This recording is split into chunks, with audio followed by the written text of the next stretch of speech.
శుక్లాంబరధరం విష్ణుం శశివర్ణం చతుర్భుజం ప్రసన్నవదనం ధ్యాయేత్ సర్వవిఘ్నోపశాంతయేత్. గురుర్బ్రహ్మా గురుర్విష్ణుః గురుర్దేవో మహేశ్వరః గురు సాక్షాత్ పరబ్రహ్మ తస్మై శ్రీగురవే నమః. వ్యాసాయ విష్ణురూపాయ వ్యాసరూపాయ విష్ణవే నమో వై బ్రహ్మనిధయే వాసిష్ఠాయ నమో నమః.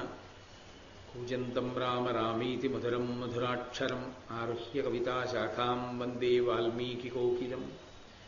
శ్రుతిస్మృతిపురాణానాం ఆలయం కరుణాలయం నమామి భగవత్పాదశంకరం లోకశంకరం. వాగర్ధావివ సంపృక్తౌ వాగర్ధప్రతిపత్తయే జగతః పితరౌ వందే పార్వతీపరమేశ్వరౌ. సూక్తిం సమగ్రేతున స్వయమేవ లక్ష్మీః శ్రీరంగరాజమహిషీ మధురైః కటాక్షైః. వైదగ్ధ్యవర్ణగుణగుంభనగౌరవైర్యాం కండూలకర్ణకుహరాः కవయోధయంతి. హైమోర్ధ్వపుండ్రమజహన్మకుటం సునాసం మందస్మితం మకరకుండలచారుగండం బింబాధరం బహుళదీర్ఘకృపాకటాక్షం శ్రీవేంకటేశముఖమాత్మని సన్నిధత్తాం. విమలపటి కమలపుటి పుస్తకరుద్రాక్షసస్తహస్తపుటి కామాక్షి పక్ష్మలాక్షి కలిత విపంచి విభాసి వైరించి. మనోజవం మరుతతుల్యవేగం జితేంద్రియం బుద్ధిమతాం వరిష్టం వాతాత్మజం వనరయూధముఖ్యం శ్రీరామదూతం శిరసా నమామి. ఆపదామపహర్తారం దాతారం సర్వసంపదాం లోకాభిరామం శ్రీరామం భూయో భూయో నమామ్యహం. నారాయణం నమస్కృత్య నరం చైవ నరోత్తమం దేవీం సరస్వతీం వ్యాసం తతో జయముదీరయేత్. హరి ఓం. పరమేశ్వర స్వరూపైన సభకి నమస్కారం. నిన్నటి రోజున మీరు విన్నారు, సైంధవుని చేత అత్యంత క్లేశాన్ని అనుభవించింది ద్రౌపదీదేవి. ఆమె పాతివ్రత్యమే ఆమెకి అంగరక్షగా మారింది. ధర్మరాజు గారు తన తమ్ముళ్లతో భార్యతో కూర్చుని ఉండగా మార్కండేయ మహర్షిని ఒక ప్రశ్న వేశారు. ద్రౌపదీదేవి ఇన్ని కష్టాలు పడుతోందే, మమ్మల్ని అనుగమించి వచ్చి ఈమె అవతల సభలో దుర్యోధనుని చేత పరాభవింపబడింది. దుశ్శాసనుడు ఆమె వలువలు విప్పే ప్రయత్నం చేశాడు. కర్ణుడు చేయరాని సైగ చేశాడు. సైంధవుడు ఆమెను ఎత్తుకుపోయే ప్రయత్నం చేశాడు. భర్తలని విపరీతమైన గౌరవం ఇచ్చి అనుగమించినటువంటి పుణ్యానికి ఆమె ఇన్ని ఇక్కట్లు పడుతోందే, ధర్మాన్ని నమ్ముకున్నందుకు రాజకుమారుణ్ణైనటువంటి నేను అడవులలో ఇన్ని కష్టాలు పడుతున్నాను. గతంలో మాలాగే ఎవరైనా అసలు రాజకుమారుడు ఆయన యొక్క భార్య ఇన్ని కష్టాలు పడడం ధర్మం కోసం అన్నది లోకంలో ఎక్కడైనా ఉందా? నేనే పడ్డానా ఇన్ని కష్టాలు? నాకన్నా కష్టాలు పడినవాడు ఉన్నాడని నేను అనుకోవట్లేదు అన్నారు. అంటే మార్కండేయ మహర్షి, నీ అభిప్రాయం పొరపాటు. నువ్వు పడిన కష్టాలు చాలా తక్కువ. నీకన్నా ఎక్కువ కష్టాలు పడిన వాళ్ళు ఎందరో ఉన్నారు. వాళ్ళ యొక్క విశేషం చెప్తాను వినమని శ్రీరామచంద్ర ప్రభువు యొక్క కథనంతటినీ చెప్పారు ఒకసారి. శ్రీరామాయణం మీకు తెలియంది కాదు. ఆ రామలక్ష్మణ భరత శత్రుఘ్నులు జన్మించడం, సీతమ్మ తల్లిని రామచంద్రమూర్తి పరిణయమాడడం, తదనంతరం అరణ్యవాసం చేయడం, సీతాపహరణం, రావణ సంహారం, మళ్ళీ తిరిగి వచ్చిన తరువాత పట్టాభిషేకం వరకు రామాయణ కథనంతటినీ చెప్పి, ఇన్ని కష్టాలు పడిందయ్యా సీతమ్మ, ఇన్ని కష్టాలు పడ్డాడయ్యా రామచంద్ర ప్రభువు, ధర్మానికి కట్టుబడి అరణ్యవాసం చేసినటువంటి కారణం చేత, అందుకని లోకంలో కష్టపడని వాళ్ళు అని అనుకోకూడదు. ఎందరో ఉన్నారు ధర్మానికి కట్టుబడి కష్టాలు పడి కీర్తి సంపాదించుకున్న వాళ్ళు. అయినా నీతో నేను ఒక విషయాన్ని చెప్తాను, బాగా విను. ఆడదాని పాతివ్రత్య మహిమ ఎంత గొప్పది అంటే, అది కేవలం ఆమె తనని తాను రక్షించుకోవడానికి ఉపయోగపడమే కాదు, అసలు స్త్రీ యొక్క పాతివ్రత్యం చేతనే యథార్థమునకు పురుషునికి కలిసి వస్తుంది. కాబట్టి నేను ఆ విశేషాన్ని చెప్తాను, వినవలసింది అన్నారు. ఇందులో ఒక గమ్మత్తుంది. అసలు పురుషుడి యొక్క లక్ష్మీ స్థానం అంతా ఎవరు అంటే భార్యయే. ఆమెయే ఆయన లక్ష్మి. అందుకే ఇల్లాలు కంట కన్నీరు ఒలికితే ఆ ఇంట సిరి ఉండనుల్లదు. ఆమె ఆ ఇంటికి సర్వమంగళములకు కూడా కారకురాలు. అందుకే ఆమె ఇక్కడ బొట్టు పెట్టుకుంటుంది. పాపట ప్రారంభ స్థానమునందు సువాసిని బొట్టు ఉంచుకుంటుంది. తనూతు క్షేమం నస్తవదన సౌందర్యలహరి అని శంకర భగవత్పాదులు సౌందర్యలహరిలో ఒక శ్లోకం చేశారు. ఆ పాపట ప్రారంభ స్థానమునందు బొట్టు ఉంచుకున్నటువంటి స్త్రీ ఆమె యొక్క లక్ష్మీ స్థాన బలము చేత భర్త విశేషమైనటువంటి ఉన్నతిని పొందుతాడు. అందుకే అసలు ఇల్లు అన్న మాటకు పర్యాయ పదం ఏమిటి అంటే ఇల్లాలి. గృహిణి గృహముచ్యతే. ఇల్లాలు లేని ఇల్లు ఇల్లుగా శాస్త్రంలో చెప్పబడదు. ఆ ఇల్లు సుఖస్థానము కాదు, శాంతి స్థానము కాదు. పురుషుడికి ఒక బాటసారి విశ్రాంతి గృహానికి వెళ్ళినట్టుగా వెళ్ళడం తప్ప అసలు నిజానికి శాంతి స్థానము ఆ ఇంట్లో పురుషుడు సేద తీరడానికి కారణము ఆయన యొక్క ధర్మపత్నియే. అంత గొప్పదైనటువంటి ధర్మపత్ని చేసేటటువంటి భగవత్ సంబంధమైనటువంటి ఉపాసనా బలం, ఆమె యొక్క పాతివ్రత్య కారణం, ఆమెకి భగవంతుని పట్ల ఉండేటటువంటి భక్తి కారణంగా భర్త సమున్నతమైనటువంటి స్థానాన్ని పొందుతాడు. అందుకే లలితా సహస్రనామ స్తోత్రంలో ఒక నామం ఉంది, పులూమజార్చిత అని. పులూమజార్చిత అంటే ఇంద్రుని యొక్క భార్య అయిన శచీదేవి పులూముడు అనబడేటటువంటి ఋషి యొక్క కుమార్తె. ఆయన కుమార్తె అయినటువంటి శచీదేవి ఎప్పుడూ అమ్మవారి పట్ల భక్తిభావనతో ఉంటుంది. ఆవిడ భక్తిభావనతో ఉంటుంది కాబట్టి ఇంద్రుడికి ఇంద్ర పదవి కలిసి వచ్చింది, నిలబెట్టుకోగలిగాడు. కాబట్టి భార్య భక్తి, భార్య యొక్క పాతివ్రత్య మహాత్మ్యము ఎంతటి గొప్పతనాన్నైనా తీసుకొస్తుంది. ద్రౌపదీదేవి ఇడుములు పడిందని నువ్వు అనుకుంటున్నావు ధర్మరాజా, కానీ ఒకనాడు మీకు సమస్తము కలిసి రావడం అన్నది ఎవరి వలన జరుగుతుంది అంటే కేవలము ఈ ద్రౌపదీదేవి వలననే కలుగుతుంది. ఎందుకంటే ఆమె పాతివ్రత్య మహాత్మ్యం అటువంటిది. అసలు లోకంలో తపస్సు చేసినటువంటి పురుషులు సాధించలేని విషయాలని ఏమీ తెలియనటువంటి వాళ్ళు భర్తని అనుగమించి పాతివ్రత్యంతో ఉన్నటువంటి స్త్రీలు సాధించగలిగారు. ఒక మహోత్కృష్టమైనటువంటి ఆఖ్యానాన్ని ఇవాళ నీకు వినిపిస్తారు, దాన్ని విను అని చెప్పాడు. ఆరణ్య పర్వంలో మహాపతివ్రతలైనటువంటి వారి కథలు కొన్ని వస్తాయి. అందులో ప్రధానంగా అంతటా వినిపించేది ద్రౌపదీదేవి యొక్క కథ. ఇక రెండవది ఆ కౌశికుడు అనేటటువంటి బ్రాహ్మణుడు పలకరించినటువంటి బ్రాహ్మణి అంటే బ్రాహ్మణుని ఇల్లాలు కాబట్టి బ్రాహ్మణి. మూడవది దమయంతీదేవి. నాలుగవది ఇదిగో ఇప్పుడు వస్తున్నటువంటి సావిత్రీదేవి.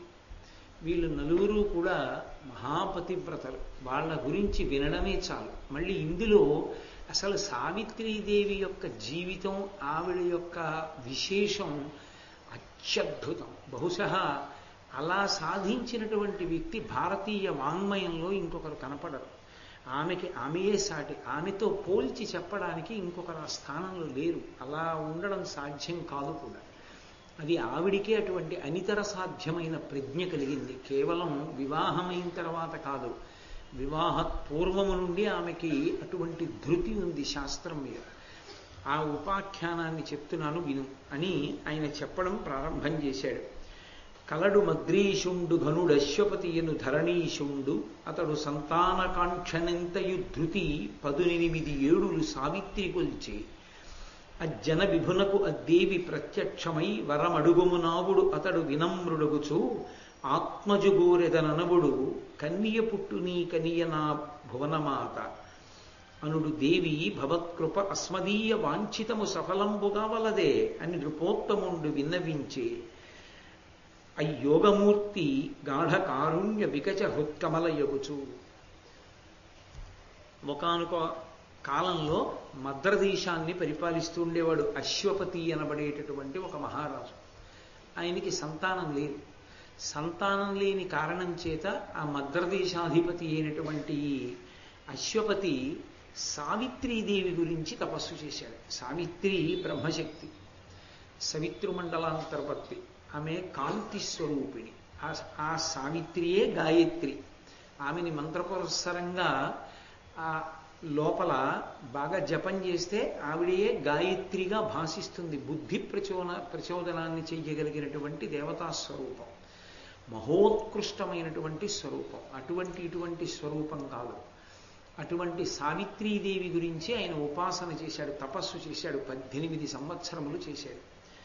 అలా 18 ఏడులు సావిత్రి గొల్చే 18 సంవత్సరాలు ఆ సావిత్రీదేవి గురించి తపస్సు చేస్తే ఆమె సాకార రూపిణి ప్రత్యక్షమైంది. ప్రత్యక్షమై నీకేం కావాలి అని అడిగింది. అయితే ఆయన అన్నాడు, నాకు సంతానం లేదు, కొడుకు కావాలి అన్నాడు. సాధారణంగా లోకంలో కొడుకు కావాలి అని అడుగుతారు. కొడుకు కావాలి అని అడగడానికి కారణం ఏంటంటే వంశం నిలబడుతుంది. ఆ పూజా మందిరం అర్ధంతరంగా ఆగిపోకుండా గోత్రనామాలతో పూజ చేసి నీరాజనం ఇచ్చేటటువంటి వాడు ఉంటాడు. తండ్రి శరీరం విడిచిపెట్టిన తర్వాత గయాశ్రాద్ధం పెట్టడానికి అధికారం ఉన్నటువంటి కొడుకు ఉంటాడని, కుమారుడు కలగాలి అని కోరుకుంటారు. కాబట్టి ఆయన కూడా అలాగే అడిగాడు, నాకు కొడుకు కావాలి అన్నాడు. అంటే ఆవిడంది, కొడుకు పుట్టడు, నీకు కుమార్తె కలుగుతుంది. అంటే ఆయన తెల్లబోయి అన్నాడు, నువ్వు పరదేవతవి కదా, నీ గురించి తపస్సు చేశాను, నువ్వు ప్రత్యక్షమయ్యావు, ఏం కావాలని అడిగావు. ఏం కావాలని అడిగినప్పుడు నేను కొడుకు కావాలని అడిగాను, కానీ నువ్వు కొడుకు పుట్టడు, కూతురు పుడుతుంది అంటున్నావు, ఏమి చిత్రము అన్నాడు. అంటే ఆవిడంది, ఇది బ్రహ్మ నిర్ణయం. సృష్టికర్త బ్రహ్మగారు కాదు, బ్రహ్మగారు నిర్ణయం చేశాడు, నీకు కుమార్తెయే జన్మిస్తుంది. కానీ ఆశ్చర్యం ఏమంటే ఆమె కారణంగా, ఆమె పుచ్చుకున్నటువంటి వరం కారణంగా నీకు తర్వాత 9 కొడుకులు పుడతారు. నేను వరం ఇస్తే ఒకడే పుడతాడు. నీ కూతురు యొక్క భక్తి కారణం చేత నీకు తర్వాత 9 కొడుకులు పుడతారు. కాబట్టి చింత పెట్టుకోవద్దు అని. సరే, కుమార్తె జన్మించింది. ఏ తల్లిని తాను ఆరాధన చేస్తే, తపస్సు చేస్తే తనకి కుమార్తె కలిగిందో ఆ భగవతి పేరే ఉంచుకున్నాడు. కాబట్టి ఆమెకు సావిత్రి అని నామకరణం చేశాడు. ఆ పిల్ల పెద్దదవుతోంది. ఆ వనజాక్షి పరిస్ఫుట యవ్వనయై సిద్ధ సాధ్య యక్షామర కన్యావలి తన సౌందర్య శ్రీ విలసన రేఖ అపహసించుచు నొప్పెన్. ఆమె పెరిగి పెద్దదై యుక్త వయస్సు పొందుతున్న కొలది దేవతల కన్నా, సిద్ధ సాధ్య యక్ష అమరుల కన్నా కూడా అందగత్తెగా పేరుగాంచింది. కాబట్టి ఆమెని భార్యగా చేసుకోవాలి అని ఉవ్విళ్ళూరనటువంటి పురుషుడు ఉండడు. అంత గొప్ప అందగత్తెగా ఆమె ఎదిగి పెద్దదవుతోంది. ఆమె పెద్దదవుతున్నటువంటి రోజుల్లో యుక్త వయస్సు వచ్చింది. ఒక రోజున తండ్రి ఆమెని ఊళ్ళో కూర్చోబెట్టుకున్నాడు. ఆ కూతుర్ని యుక్త వయస్సు వచ్చిన తరువాత కూడా ఊళ్ళో కూర్చోబెట్టుకోవడం అన్న సాంప్రదాయాన్ని తప్పేం పట్టుకోక్కర్లేదు. ఎందుకంటే పురుషుడికి ఎప్పుడూ ఒక అధికారం ఉంటుంది. ఎడమ తొడ మీద ఎవ్వరూ కూర్చోకూడదు, ఒక్క భార్య తప్ప. ఎడమ తొడ కేవలం భార్యాస్థానం. కుడి తొడ మీద ఇద్దరు కూర్చుంటారు. కూతురు కూర్చుంటుంది, కోడలు కూర్చుంటుంది. ఎప్పుడైనా మామగారి తొడ మీద కూర్చోవలసి వస్తే కూతురు కుడి తొడ మీద కూర్చోవాలి. అలాగే కోడలైనా కుడి తొడ మీద కూర్చోవాలి. అంటే కడుపున పుట్టిన బిడ్డలతో సమానం. ఎడమ తొడ మీద కూర్చుంటే భార్య అని గుర్తు. ఇప్పటికీ త్రివేణి సంగమంలో అలహాబాద్లో ప్రత్యేకమైనటువంటి కార్యక్రమం చేస్తారు, వేణీదానము అని. జన్మజన్మాంతరముల యందు కూడా సువాసినిగానే ఉండాలి అనేటటువంటి కోరిక ఉన్నవాళ్ళు భర్తతో కలిసి యాత్రకు వెళ్ళి అది జీవితం మొత్తం మీద ఒక్కసారి చెయ్యాలి. భర్త గారి యొక్క ఎడమ తొడ మీద కూర్చుంటే ఒక వెంట్రుకల పాయ ఒకటి తీస్తారు. తీసి దాన్ని సమంత్రకంగా నదిలో కలుపుతారు. అలా ఎవరు భర్త తొడ మీద కూర్చుని వేణీదానం చేస్తారో వాళ్ళకి ఎన్ని జన్మలకి కూడా ఇక వైధవ్యం కలగదు. వాళ్ళు సువాసినులుగానే ఉంటారు, సువాసినిగా శరీరం విడిచిపెట్టేస్తారు. అంత గొప్పది. అందుకే శంకర మహారాజు గారి యొక్క కుడి తొడ మీద కూర్చుంది కాబట్టే ఆయన ఒక పిల్లని తన భార్యగా స్వీకరించలేదు. నాకు నువ్వు కోడలవుతావు అన్నాడు శంతనుని తండ్రి ప్రతీపుడు. కాబట్టి ఆయన ఊళ్ళో కూర్చోబెట్టుకున్నాడు. ఇప్పటికీ ద్రవిడ దేశంలో ఒక సంప్రదాయం ఉంది. ఆ సంప్రదాయంలో మన ఆంధ్రదేశంలో వివాహం చేస్తే పీటల మీద కూర్చోబెట్టి తాళి కట్టిస్తాం. ఆ ద్రవిడ దేశం వైపు వివాహం చేస్తే అలా చేయరు. తండ్రి ఒళ్ళో కూర్చుంటుంది ఆడపిల్ల. తండ్రి ఒళ్ళో కూర్చుని ఉండగా వరుడు మంగళసూత్రం కట్టాలి. చాలా చమత్కారంగా ఉంటుంది. ఆ వివాహ కల్పము, ఆ వివాహ క్రతువు ఆంధ్రదేశంలో జరిగే వివాహ క్రతువు కన్నా చాలా భేదం కనపడి కొన్ని విశేషాలు కనపడతాయి అందులో. సరే, నేను అందులో ఉండేటటువంటి విషయాల గురించి తక్కువ ఎక్కువల గురించి మాట్లాడడం నా ఉద్దేశ్యం కాదు. ఒక సదాచారం గురించి మాట్లాడాను అంతే. కాబట్టి ఆమె తండ్రి ఒడిలో కూర్చుని ఉన్నది. నారద మహర్షి వచ్చారు. ఆయన 3 లోకముల యందు సంచరించేటటువంటి లక్షణం ఉన్నవాడు, పైగా త్రికాల వీధి, భూత భవిష్యత్ వర్తమాన కాలములను బాగా ఎరిగి ఉన్నవాడు. ఎప్పుడు ఎక్కడ ఏం జరుగుతుందో ఆయనకి తెలుసు. ఆయన వచ్చిన తర్వాత ఆ ఒళ్ళో కూర్చున్నటువంటి పిల్ల ఇంకా చిన్న పిల్లే అన్న భావనతో తండ్రి ఉన్నాడు. ఆమె యుక్త వయస్సుకు వచ్చింది అని నారదుడు గ్రహించాడు. అంతే కదూ, తండ్రికి పిల్ల ఎంత పెద్దదైపోతున్నా ఆయన కంటికి మాత్రం ఆ పిల్ల చిన్నపిల్లే, నా కూతురు చాలా పెద్దదైపోయిందని ఏ తండ్రి అండవు. ఏ తండ్రికైనా కూతురు మీద అదే భ్రాంతి, అదే ప్రేమ ఉంటుంది. మా అమ్మాయి మా అమ్మాయి మా అమ్మాయి అని అదే మురిపు. కాబట్టి నారద మహర్షి చూసి అన్నారు, ఈమె యుక్త వయస్సులోకి వస్తోంది, ఈమెకు తగినటువంటి సంబంధం ఏదైనా విచారణ చేశావా మహారాజా అని అడిగాడు. అంటే అశ్వపతి అన్నాడు, నేను ఇప్పటి వరకు విచారణ చెయ్యలేదు అని. ఆ పిల్లవంక చూసి అన్నాడు, ధీరా కులవతి కన్యా అని ఒక లక్షణం ఉంది శాస్త్రంలో.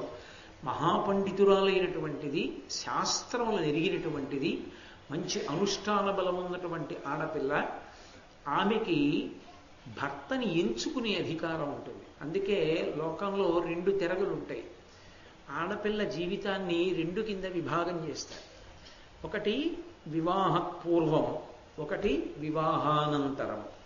వివాహ పూర్వము ఆమె కొన్ని నోములు వ్రతాలు చేస్తుంది. ఏ నోము చేయనివ్వండి, ఏ వ్రతం చేయనివ్వండి, కన్నెపిల్లగా ఆమె యొక్క ప్రయోజనం ఒక్కటే, మంచి భర్త రావాలి. అందుకే వివాహానంతరము ఆమె చేసే నోములు వ్రతాలు అన్నీ భర్త యొక్క అభ్యున్నతి కొరకు. మరి తన కొరకు ఏముండదు. భర్త అభ్యున్నతే తన అభ్యున్నతి. అది స్త్రీ యొక్క విశాల హృదయం ఈ దేశంలో. అందుకే నెలకి 3 వానల్లో ఒక వాన పతివ్రతలైన స్త్రీల వలన కురుస్తుంటాయి. కాబట్టి ఆ పిల్లతో నోములు వ్రతాలు చేయించాడు. ఆ నోములు వ్రతాలు చేయించినప్పుడు ఆమెకి అవగాహన కలిగింది శాస్త్రం పట్ల. శాస్త్రం పట్ల అవగాహన కలగడము అన్న మాటకి మీరు ఒక్కటి అర్థం చేసుకోవాలి. ఏమిటి అంటే, భగవంతుని యొక్క అనుగ్రహం కలగడానికి కారణమేది? పుణ్యకర్మ. పుణ్యకర్మ అంటే భగవద్భక్తితో చేసిన కర్మ. ఆ భగవద్భక్తితో తాను చేసుకుని పుణ్యాన్ని పొందడం ఒకెత్తు. పరమ భాగవతోత్తముడైనటువంటి వాడు, భగవంతుని యందు అపారమైనటువంటి భక్తినిష్ట కలిగినటువంటి పురుషుడు భర్తగా లభించడం ఆడదాని జీవితంలో అంతకన్నా భాగ్యం ఇంకోటి ఉండదు. అది సర్వోత్కృష్టమైన భాగ్యం. ఎందుచేత అంటే కొన్ని కోట్ల జన్మలు దాటేస్తుంది. ఎందుకు దాటుతుంది అంటే, భర్త మహాపుణ్యశీలి, మహాభక్తి తత్పరుడు. ఆయన చేసినటువంటి సమస్త కర్మాచరణమునందు సగభాగం ఆవిడ ఖాతాలో పడిపోతుంది. ఆవిడికి పక్కన ఉందా లేదా, ఆవిడ చేస్తోందా చెయ్యట్లేదా సంబంధమే ఉండదు. ఆయనకు ధర్మపత్ని. ఆ కారణం చేత ఆయన చేసిన సమస్త పుణ్యముల యందు సగభాగం వెడుతుంది. కాబట్టి ఆమె జీవుడి ఖాతాలో ఎంత పుణ్యం పడిపోతుందంటే, ఆమె కొన్ని కోట్ల జన్మలు దాటి ఉత్తమ జన్మలోకి వెళ్ళిపోతుంది. కేవలం అటువంటి పురుషుడి చిటికిన వేలు పట్టుకుంది కాబట్టి. అందుకే పిల్లనిచ్చేటప్పుడు 7 తరాలు అటు ఇటు చూశారంటారు. 7 తరాలు అటు ఇటు చూశారని ఎందుకంటారంటే, కేవలం చెయ్యి పట్టుకుని వెళ్ళడం కాదు, అటువంటి భక్తి తత్పరుడైన భర్త లభించడం భాగ్య విశేషం. ఆడపిల్ల తండ్రి అని చూస్తాడు. ఈమె పాడైపోయినా అతని వల్లే. కేవలం లౌకికుడు అనుకోండి, ఆయన ఏమీ చేయడు. ఆమెకు అధికారం ఉందా? చేయకూడదు. ఆమె భగవంతుడికి నమస్కారం చేసుకుంటుంది. పాపం అంతకన్నా ఏం చేయగలదు ఆవిడ మాత్రం. కానీ అసలు నిజానికి సంకల్పం, ఇంటికి రక్షణ కల్పించగలిగిన వాడెవరు? పురుషుడు, యజమాని. అతను చెయ్యాలి. ధర్మపత్ని సమేతస్య సకుటుంబస్య సపుత్రకస్య సపరివారస్య అంటూ సంకల్పం చెప్పవలసిన వాడు ఆయన. ఆయన చెయ్యట్లేదనుకోండి, ఇప్పుడు ఆమె ఏం చేస్తుంది? ఆమె ఏదో కొంత చేసుకుంటుంది. కానీ ఆమె నింద చెయ్యొచ్చా భర్తని? నింద చేయకూడదు, అది దోషం అవుతుంది. ఇప్పుడు నింద చెయ్యకూడదు, ఆమె ఏం చేసుకుంటుందో అది మిగులుతూ ఉంటుంది. అదే ఉత్తముడైన వాడు, భగవద్భక్తి తత్పరుడైనటువంటి వాడు భర్తగా వచ్చాడు అనుకోండి, ఆమె ఏం చేసింది అన్నదాంతో సంబంధం లేదు. ఆమె చేసిందా చేయలేదా పక్కన పెట్టేయండి, చేస్తే అదృష్టం, చేయకపోయినా ఆయన వలన ఈమె దాటేస్తుంది. ఈమె ఎంత దాటుతుందంటే, కొన్ని కోట్ల జన్మలు ఎత్తవలసినటువంటి జీవుడు దాటి ఉత్తమమైనటువంటి జన్మలోకి పరమేశ్వరుడికి దగ్గరగా వెళ్ళిపోతాడు. అది చాలా చాలా అదృష్టం. అందుకే భక్తి తత్పరుడైనటువంటి భర్త లభించడం అంటే అదొక గొప్ప అదృష్ట విశేషంగా చెప్తారు. అందుకు వెతుకుతాడు ఆడపిల్ల తండ్రి, అది చూడాలి. అలా భక్తితో నిలబడగలడా? జీవితం ఏముందండి, నేను తక్కువ అని చెప్పను. బాహ్యమునందు భోగాలు తక్కువని నేను మాట్లాడను. గృహస్థాశ్రమంలో అవి ఉంటాయి. భక్తి ఉన్న చోట ఎందుకుండవు? భగవంతుడు అన్నీ ఉంచుతాడు. భక్తి లేని చోట ఉన్నవి జారిపోతాయేమో, కానీ భక్తి ఉన్న చోట కూడనివి కూడా కూడుతాయి. కాబట్టి అన్ని భోగాలు అనుభవిస్తుంది ఇహమునందు. పరమునందు గొప్ప వైభవంతో వెళ్ళిపోతుంది. కాబట్టి అటువంటి స్థితిని పొందడానికి యోగ్యుడైనటువంటి భర్తని పొందడం వల్ల వచ్చేటటువంటి ప్రయోజనాన్ని శాస్త్రీయమైన కోణంలో తెలుసుకున్నటువంటి పిల్లని ధీరాహ అంటారు. ఆమె పండితురాలు. ఆమె తెలుసుకుంది, నాకు ఎటువంటి వాడు భర్త అయితే నా జీవితం పండుతుంది అని. కులవతి. కులవతి అంటే ఆమె హేయమైన భావములున్నది కాదు, కేవలము శరీర సంబంధమైన కామము మాత్రమే మనసులో పెట్టుకునేటటువంటిది కాదు. ఆమె ఉత్తమమైనటువంటి లక్షణములు మనసునందు సంస్కారముగా పరిఢవిల్లినది. కన్య. కన్య అంటే ఒకరికి చెందని. ఈమె నాది అని అనకపూర్వం ఉన్న పిల్ల. మా ఆవిడ ఉందనుకోండి, నా భార్య అంటాను నేను. అలా నా అనడు. తండ్రి అంటాడు కదండి అని మీరు అనొచ్చు. తండ్రి అంటున్నా ఆడపిల్ల విషయంలో ఒక పరిమితి ఉంచుకుంటాడు. ఆమెని పుడుతూనే ఆడపిల్ల అని పిలిచాడు. ఆడపిల్ల, అక్కడికి వెళ్ళిపోయే పిల్ల, ఇక్కడ ఉండదు. మరి ఇక్కడికి ఎందుకు వచ్చింది? నన్ను ఉద్ధరించడానికి వచ్చింది. ఈమె వలన నేను కూడా తరిస్తాను. ఈమె యొక్క పాతివ్రత్యానికి, ఈమె పుణ్యాచరణముల వల్ల పుట్టింటి వాళ్ళు కూడా తరిస్తారు. సీతమ్మ తల్లి వల్ల జనక మహారాజు గారికి అదృష్టం పుట్టల. అలా ఈమెని కన్నందుకు నేను తరిస్తాను అని ఆడపిల్ల అని పిలుస్తాడు.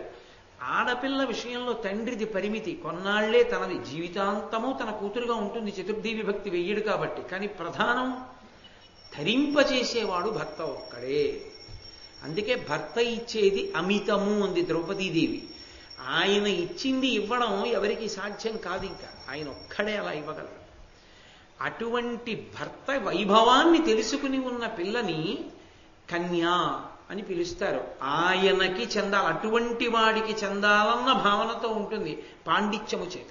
కాబట్టి ధీరా, కులవతి, కన్యా, అటువంటి లక్షణమున్న ఆడపిల్ల అటువంటి వ్యక్తిని కోరుకుంటూ ఉంటుంది. దానికి పరిణితి ఉండాలి. అందరూ అలానే నేను ధీరవతిని నేను ఎంచుకోకూడదు. ఆ శాస్త్రీయమైన కోణం తెలిస్తేనే, లేకపోతే అది తండ్రి గారి అధికారం, తండ్రి గారు ఇచ్చి పెడతారు. కాబట్టి ఇప్పుడు ఈ సత్యవతీదేవి పూర్వం సత్యవంతుడు అనబడేటటువంటి ఒక రాజకుమారుని యొక్క గుణగణములను విన్నది. ఎవరి వలన విన్నది? తండ్రి గారి ఇంటికి వచ్చేటటువంటి పండితుల వలన, ఊరిలో ఉండేటటువంటి బుధజనుల వలన ఆమె వింది. చాలా మంచి పిల్లవాడు, చాలా శాస్త్రం ఎరిగినవాడు, చాలా మంచివాడిని వింటుండేది. ఆయనని భర్తగా పొందాలి అని మనసులో అనుకుంది. కానీ విధి వైపరీత్యం జరిగింది. జరిగి కొన్ని కారణములు నారద మహర్షి చెప్తారు. ఆయన అడవికి వెళ్ళిపోవలసి వచ్చింది. ఆమె మనసు మార్చుకోలేదు. అంటే ఆమె దృష్టిలో ఇక్కడ కష్టం వచ్చినా దాన్ని నేను తీసేయగలను, భర్త కష్టాన్ని. మీరు బాగా పట్టుకోవాలి సావిత్రి ఉపాఖ్యానాన్ని. ఇది ఎప్పుడు పెళ్ళయ్యాక కాదు, కన్యకామణిగా ఉండగా ఆమె ధృతి. అతను దరిద్రంలో ఉన్నా నేను ఆయన ఇంటికి వెడితే ఆయన దరిద్రం నుంచి బయటికి తీసి అఖండ ఐశ్వర్యవంతుణ్ణి చేస్తాను. నువ్వెలా చేయగలవు? నేను ఆయన లక్ష్మిని అయినప్పుడు ఆయన ఎందుకు దరిద్రుడవుతాడో? నేను లక్ష్మిని, నాకు శాస్త్రం తెలుసు. నేను అటువంటి పాతివ్రత్యంతో ఆయన్ని పైకెత్తుతాను, సదాచారంతో. ఇది ఆమెకున్న ధృతి. చాలా తక్కువ మంది యందు అంతటి పరిణితి కన్యకామణిగా ఉండగా ఉంటుంది. కాబట్టి ఆమె అంది, నాన్నగారు నేను బుధజనుల వలన విన్నాను, సత్యవంతుణ్ణి చేసుకోవాలని నాకు మనసులో ఉన్నది. నేను ఆయనని భర్తగా మనసులో భావన చేసి ఉన్నాను అని. అంటే ఆయన అన్నాడు, నారద మహర్షి వంక తిరిగి, ఎవరా సత్యవంతుడు మీకు తెలుసా అని అడిగాడు. అడిగితే నారద మహర్షి చెప్పారు, నాకు తెలుసు. సత్యంబు వలుకుట సత్యవంతుండనన తడుప్పు మరియు చిత్రాశ్యుడనగ నామాంతరంబు అన్నరనాథ సుతునకు కలదు. తేజంబున కమలమిత్రుడు బుద్ధి ఇంద్రాచార్యు గురుడించు శూరత వాసవు దాలిమి వసుధబోలు కాంతి చంద్రునకెనగాతవు రూపున అశ్వినీయుల సరియనదలిర్చు తపము శమము దమము దానంబు బ్రాహ్మణ భక్తియును మహానుభావతయును అతని ఎందకాని అన్యులయందు లేదు ఇంత నిక్కువము మహీతలేశ. నారద మహర్షి అంతటి వారు ఒక వ్యక్తి గురించి ఇలా చెప్పడం అంటే అసాధారణమైనటువంటి విశేషం. ఆయన అన్నారు, నాకు తెలుసు నిజమే, ఆ పిల్లవాడు సాల్వదేశాన్ని పరిపాలించేటటువంటి ద్యుమత్సేనుడు అనబడేటటువంటి ఒక మహారాజు యొక్క బిడ్డ. అతని పేరు సత్యవంతుడు. ఆ పిల్లవాడు సత్యంబు పలుకుట సత్యవంతుండన అతడొప్పు. అతను ఎప్పుడూ సత్యాన్నే పలుకుతాడు కాబట్టి అతనికి సత్యవంతుడు అని పేరు. మరియు చిత్రాశ్యుడనగ నామాంతరంబు అన్నరనాథ సుతునకు కలదు. ఆ రాజకుమారుడికి చిత్రాశ్యుడు అని ఇంకొక పేరు కూడా ఉంది. అతను తేజస్సు యందు సూర్య భగవానుడి వంటివాడు, బుద్ధి యందు బృహస్పతి వంటివాడు, పరాక్రమంలో సాక్షాత్తుగా దేవేంద్రుడి వంటివాడు, ఓర్పు యందు భూదేవి వంటివాడు, కాంతి యందు చంద్రుని వంటివాడు, రూపమునందు అందంలో అశ్వినీ దేవతల వంటివాడు. అటువంటి వాడు లోకంలో ఉండడు. తపము శమము దమము దానము బ్రాహ్మణ భక్తి మహానుభావత అతని ఎందు ఉన్నట్టుగా అన్యుల ఎందు లేవు. అంతటి యుక్తమైన వాడు. కాబట్టి మంచి వరుణ్ణే వరించింది నీ యొక్క కుమార్తె, చాలా గొప్పవాడు. కానీ మహారాజా, ఇది పెళ్లి సంబంధానికి సంబంధించిన విషయం కాబట్టి నేను ఒక విషయాన్ని దాచకూడదు. ఆ విషయాన్ని నీకు చెప్పవలసి ఉంటుంది. ఒకటి, ద్యుమత్సేన మహారాజు విధి వైపరీత్యం చేత రాజ్యాన్ని పోగొట్టుకున్నాడు. పోగొట్టుకుని ఇప్పుడు ధర్మారణ్యము అని పేరు కలిగినటువంటి అరణ్యంలో తపస్సు చేసుకుంటున్నాడు. ఇది చాలదన్నట్టు కాలం కలిసి రాక ఆయనకి 2 కళ్ళు పోయే, అంధుడు. ఆయన అంధుడైపోయాడు, తపస్సు చేసుకుంటున్నాడు, పెద్దవాడైపోయాడు. పిల్లవాడు మంచి గుణాలు ఉన్నవాడు కదా అంటావా? ఇక్కడ నేను దాచకూడని విషయం ఒకటి ఉంది. పెళ్లి సంబంధం విషయం కాబట్టి ఇది మాత్రం ఎట్టి పరిస్థితుల్లో దాచకూడదు, చెప్పేస్తున్నారు. ఎందుకని? ఒక ఆడపిల్ల జీవితం అంతా దేని మీద ఆధారపడి ఉంటుందంటే ఆమె భర్త మీద ఆధారపడుతుంది. సమస్త సుఖములకు ఆయనే కారకుడు. సీతమ్మ తల్లి అంటుంది, 100 కొడుకులుండి తల్లి మంచం నుంచి కిందకి దిగుతుంటే 100 అరిచేతులు నేల మీద పెట్టి, అమ్మా మా అరిచేతుల్లో కాళ్ళు వెయ్యమ్మా అని కాళ్ళు వేయించుకుని సేవ చేసేటటువంటి కొడుకుల వలన కలిగేటటువంటి సంతోషము కన్నా భర్త వలన కలిగే సంతోషమే ఎక్కువ. భర్త భర్తయే. అందుకే లోకంలో ఒక సామెత ఉంది, పినిమిటి రాజ్యం తన రాజ్యం, బిడ్డల రాజ్యం పరరాజ్యం అని. ఆయన ఉన్నప్పుడు నాదంటూ ఆవిడ ధైర్యంగా ఉంటుంది. ఆయన వెళ్ళిపోయిన తర్వాత బిడ్డల రాజ్యం, తనకి పరరాజ్యం. తను వాళ్ళ నిర్ణయాలకి తను కట్టుబడి ఉండవలసి ఉంటుంది. కొంచెం ఎక్కువ మాట్లాడితే అమ్మా నీకేం తెలుసనొచ్చు, గౌరవం పోతుంది. కాబట్టి ఆ భర్త ఉన్నన్నాళ్ళు ఆవిడ స్వేచ్ఛ వేరు, ఆవిడ అధికారం వేరు. కాబట్టి ఆయన ఉంటే కదూ ఆమెకి సమస్త సుఖములు కలుగుతాయి. ఆయన ఉంటే కదూ పూజనీయత ఉంటుంది. ఆయన ఉంటే మంగళప్రదురాలు ఆమె. ఆయన ఎలా ఉండనివ్వండి, ఆయనకి కళ్ళు ఉన్నాయా కళ్ళు లేవా వదిలేయండి, ఆవిడ నొసటన ఇంత బొట్టు పెట్టుకుని ఎదురొచ్చింది అనుకోండి, పరమ సంతోషంగా బయటికి వెళ్ళిపోతాడు. అదొక్కటి లేదనుకోండి, మళ్ళీ వెనక్కి వెళ్ళి ఓసారి కాళ్ళు కడుక్కుని వెళ్ళాలి. కాబట్టి ఆ మంగళత్వమే, అసలు కళ్ళ ముందు కనబడేటటువంటి మంగళత్వమే భర్త వలన ఉన్నది. ఉన్నప్పుడు అటువంటి భర్త ఆయుర్దాయాన్ని దాచి పెళ్లి చేయకూడదు తెలిసినప్పుడు. కాబట్టి నేను ఉన్న మాట చెప్తున్నాను. ఆ పిల్లవాడి జీవితంలో జాతక చక్రంలో ఒక దోషం ఉంది. ఆ పిల్లవాడు ఎవరైనా ఒక ఆడదాని మెడలో తాళి కడితే మంగళసూత్రం కట్టిన రోజు నుంచి ఖచ్చితంగా సంవత్సరమే బతుకుతాడు. సంవత్సరం తర్వాత పిల్లవాడు ఉండడు, శరీరం విడిచిపెట్టేస్తాడు. కాబట్టి నీ కుమార్తె చాలా చిన్న వయస్సులోనే వైధవ్యాన్ని పొందవలసి ఉంటుంది.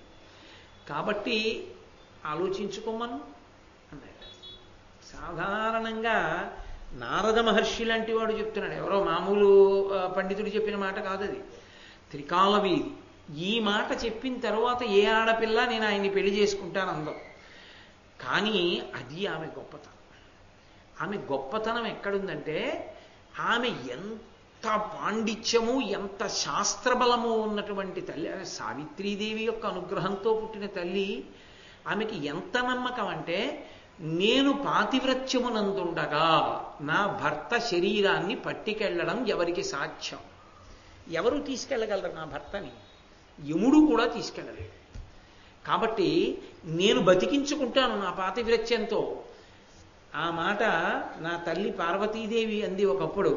నా మెడలో మంగళసూత్రం ఉండగా విషం తాగితే నీకేమవుతుందయా తాగేయండి. మింగిడివాడు విభుండని మింగిడిదియు గరళమని యు మేలని ప్రజకును మృంగమని సర్వమంగళ మంగళసూత్రమునెంత మది నమ్మినదో అంటారు పోతన గారు. ఆ సర్వమంగళాదేవి తన మెడలో ఉన్న మంగళసూత్రాన్ని ఎంత నమ్మిందో. ఇది నా మెడలో ఉండగా శంకరా హలాహలం పుచ్చుకుంటే మీకేమవుతుంది, పుచ్చుకోండి అది. అలా నేను ఆయన ఇల్లాలినై ఉండగా, నా పాతివ్రత్యం ఉండగా ఆయన ఉసురు తీసేవాడెవరు? ఏమీ అవదని ఆమె ఏదో అతిశయం కాదు, ఆమె అనుష్ఠానం అటువంటి. అది కూడా పిల్లవాడి కన్నా చిన్నది కదండి, బేల కాదు. ఈ మాట వెళ్ళి ఎవరి దగ్గర చెప్పకూడదు. ఎందుకంటే తండ్రికి తెలుసు, తల్లికి తెలుసు. అత్తమామలకి చెప్పకూడదు, వాళ్ళు కుంగిపోతారు. తన భర్తకు అసలు చెప్పకూడదు, బెంగటిల్లిపోతాడు. చెప్పకుండానే ఉండడానికి నిశ్చయించుకుంది, బతికించుకుంటానని ధైర్యంతో. ఆశ్చర్యం. లోకంలో అసలు అటువంటి స్త్రీని మనం ఎక్కడా చూడం. నాకు తెలిసినంత వరకు భారతీయ వాంగ్మయంలో సావిత్రీదేవి లాంటి మహాపతివ్రతని ఇంకొక దాన్ని చూడం. ఇటువంటి కన్యకామణిని కూడా ఎక్కడ చూడం, ఇంత శాస్త్రబలం ఉన్నటువంటి పిల్లని. కాబట్టి ఆమె అంది, అది నిజమే ఉండొచ్చు. అయినా నాన్నగారండి, 2 కారణముల చేత నేను ఆయననే పతిగా స్వీకరిస్తాను. ఎందువలన అంటారేమో. ఒకటి, నా మనసులో ఆయనకి భర్తృస్థానం ఇచ్చాను, భర్తృస్థానంలో కూర్చోపెట్టాను. ఒకసారి నేను మానసికంగా ఆయనకి భర్తృస్థానంలో కూర్చోపెట్టాక, ఇప్పుడు ఏదో కారణం తెలిసిందని ఆ స్థానాన్ని ఖాళీ చేసి వేరొక పురుషుణ్ణి తీసుకొచ్చి కూర్చోపెడితే నా జీవితం ఉన్నంత కాలము నేను వ్యభిచరించిన దోషం వస్తుంది. కాబట్టి నేను అలా దిగజాలను. ఒకటి. 2, ఆయనకి ఏదో ఉపద్రవం ఉందని మీరు అనుకుంటున్నారు, నా పాతివ్రత్యము చేత నేను రక్షించుకుంటాను. త్రికరణ శుద్ధిగా ఆయనని భర్తృస్థానంలో కూర్చోపెట్టిన తర్వాత ఇక వెనకడుగు వేసే ప్రశ్న లేదు. నేను ఆయన్నే భర్తగా స్వీకరిస్తాను. తండ్రి సంతోషించాడు. నారద మహర్షి ఒక మాట అన్నారు. ఆయన అన్నారు, గుణముల ప్రోక నీ ఎనుగు కూతురు, దీని తలంపు మంపగా మనకు అశక్యము. ఇంక అనుమానములేల నరేంద్ర, కూతు జయ్యన నృపసూతికిమ్ము. కమలానన చేసిన పుణ్య గౌరవంబున అయినం ప్రియుండు పరిపూర్ణ చిరాయురు పేతుడయ్యడు. ఈ పిల్ల మనసు మార్చుకోదు. ఏదో ఈ పిల్ల పెంకితనంగా పెళ్లి చేసుకుంటోంది అనుకుంటున్నావేమో మహారాజా. కాదు. ఈమె భవిష్యత్తులో ఈమె యొక్క పాతివ్రత్య కారణం చేత భర్తని చిరాయుర్దాయం ఉండేటటువంటి వాడిగా చేసుకుంటుంది తప్ప అతన్ని పడిపోనివ్వదు. ఏడాది తర్వాత ఆమె శక్తి అటువంటిది. ఆమె శక్తి కాదు. మీరొక్కటి గుర్తుపెట్టుకోవాలి, ఇది సనాతన ధర్మంలో భారతీయ స్త్రీ ప్రతి స్త్రీకి ఉన్నటువంటి గొప్పత.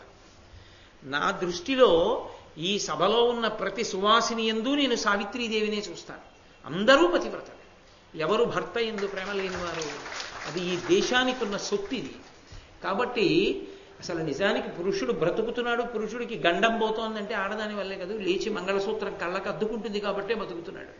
కాబట్టి నిస్సందేహంగా ఆమెని సత్యవంతుడికి ఇచ్చి వివాహం చెయ్యి, ఆమె ఒక చరిత్ర సృష్టిస్తుంది. సరేనన్నాడు మహారాజు. పెద్ద సారి పట్టుకున్నాడు, పిల్లని తీసుకున్నాడు, ధర్మారణ్యానికి వెళ్ళాడు. ఆ ధర్మారణ్యానికి వెళ్ళి నా కుమార్తెని నీ కుమారుడికి ఇచ్చి పెళ్లి చేస్తాను అని జుమత్సేన మహారాజుని అడిగాడు. ఆయన ఎంత ధార్మికుడో చూడండి. నాకేముందని ఇస్తావయా?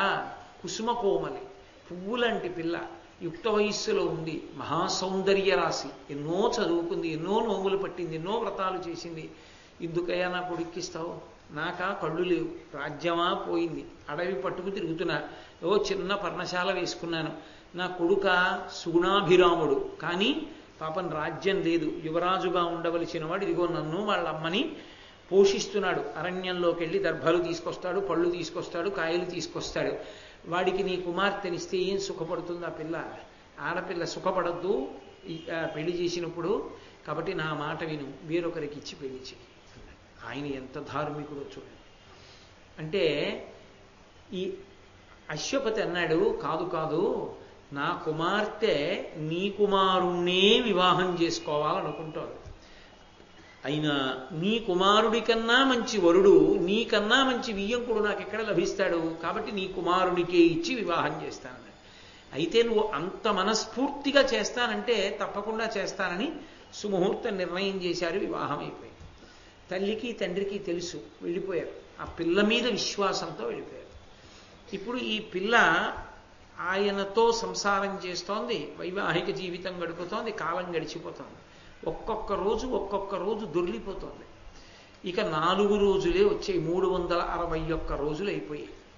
4 రోజులు మిగిలాయి. అంటే ఈ 4 రోజులలో 4 రోజుల తర్వాత ఆమె వైధవ్యాన్ని పొందాలి.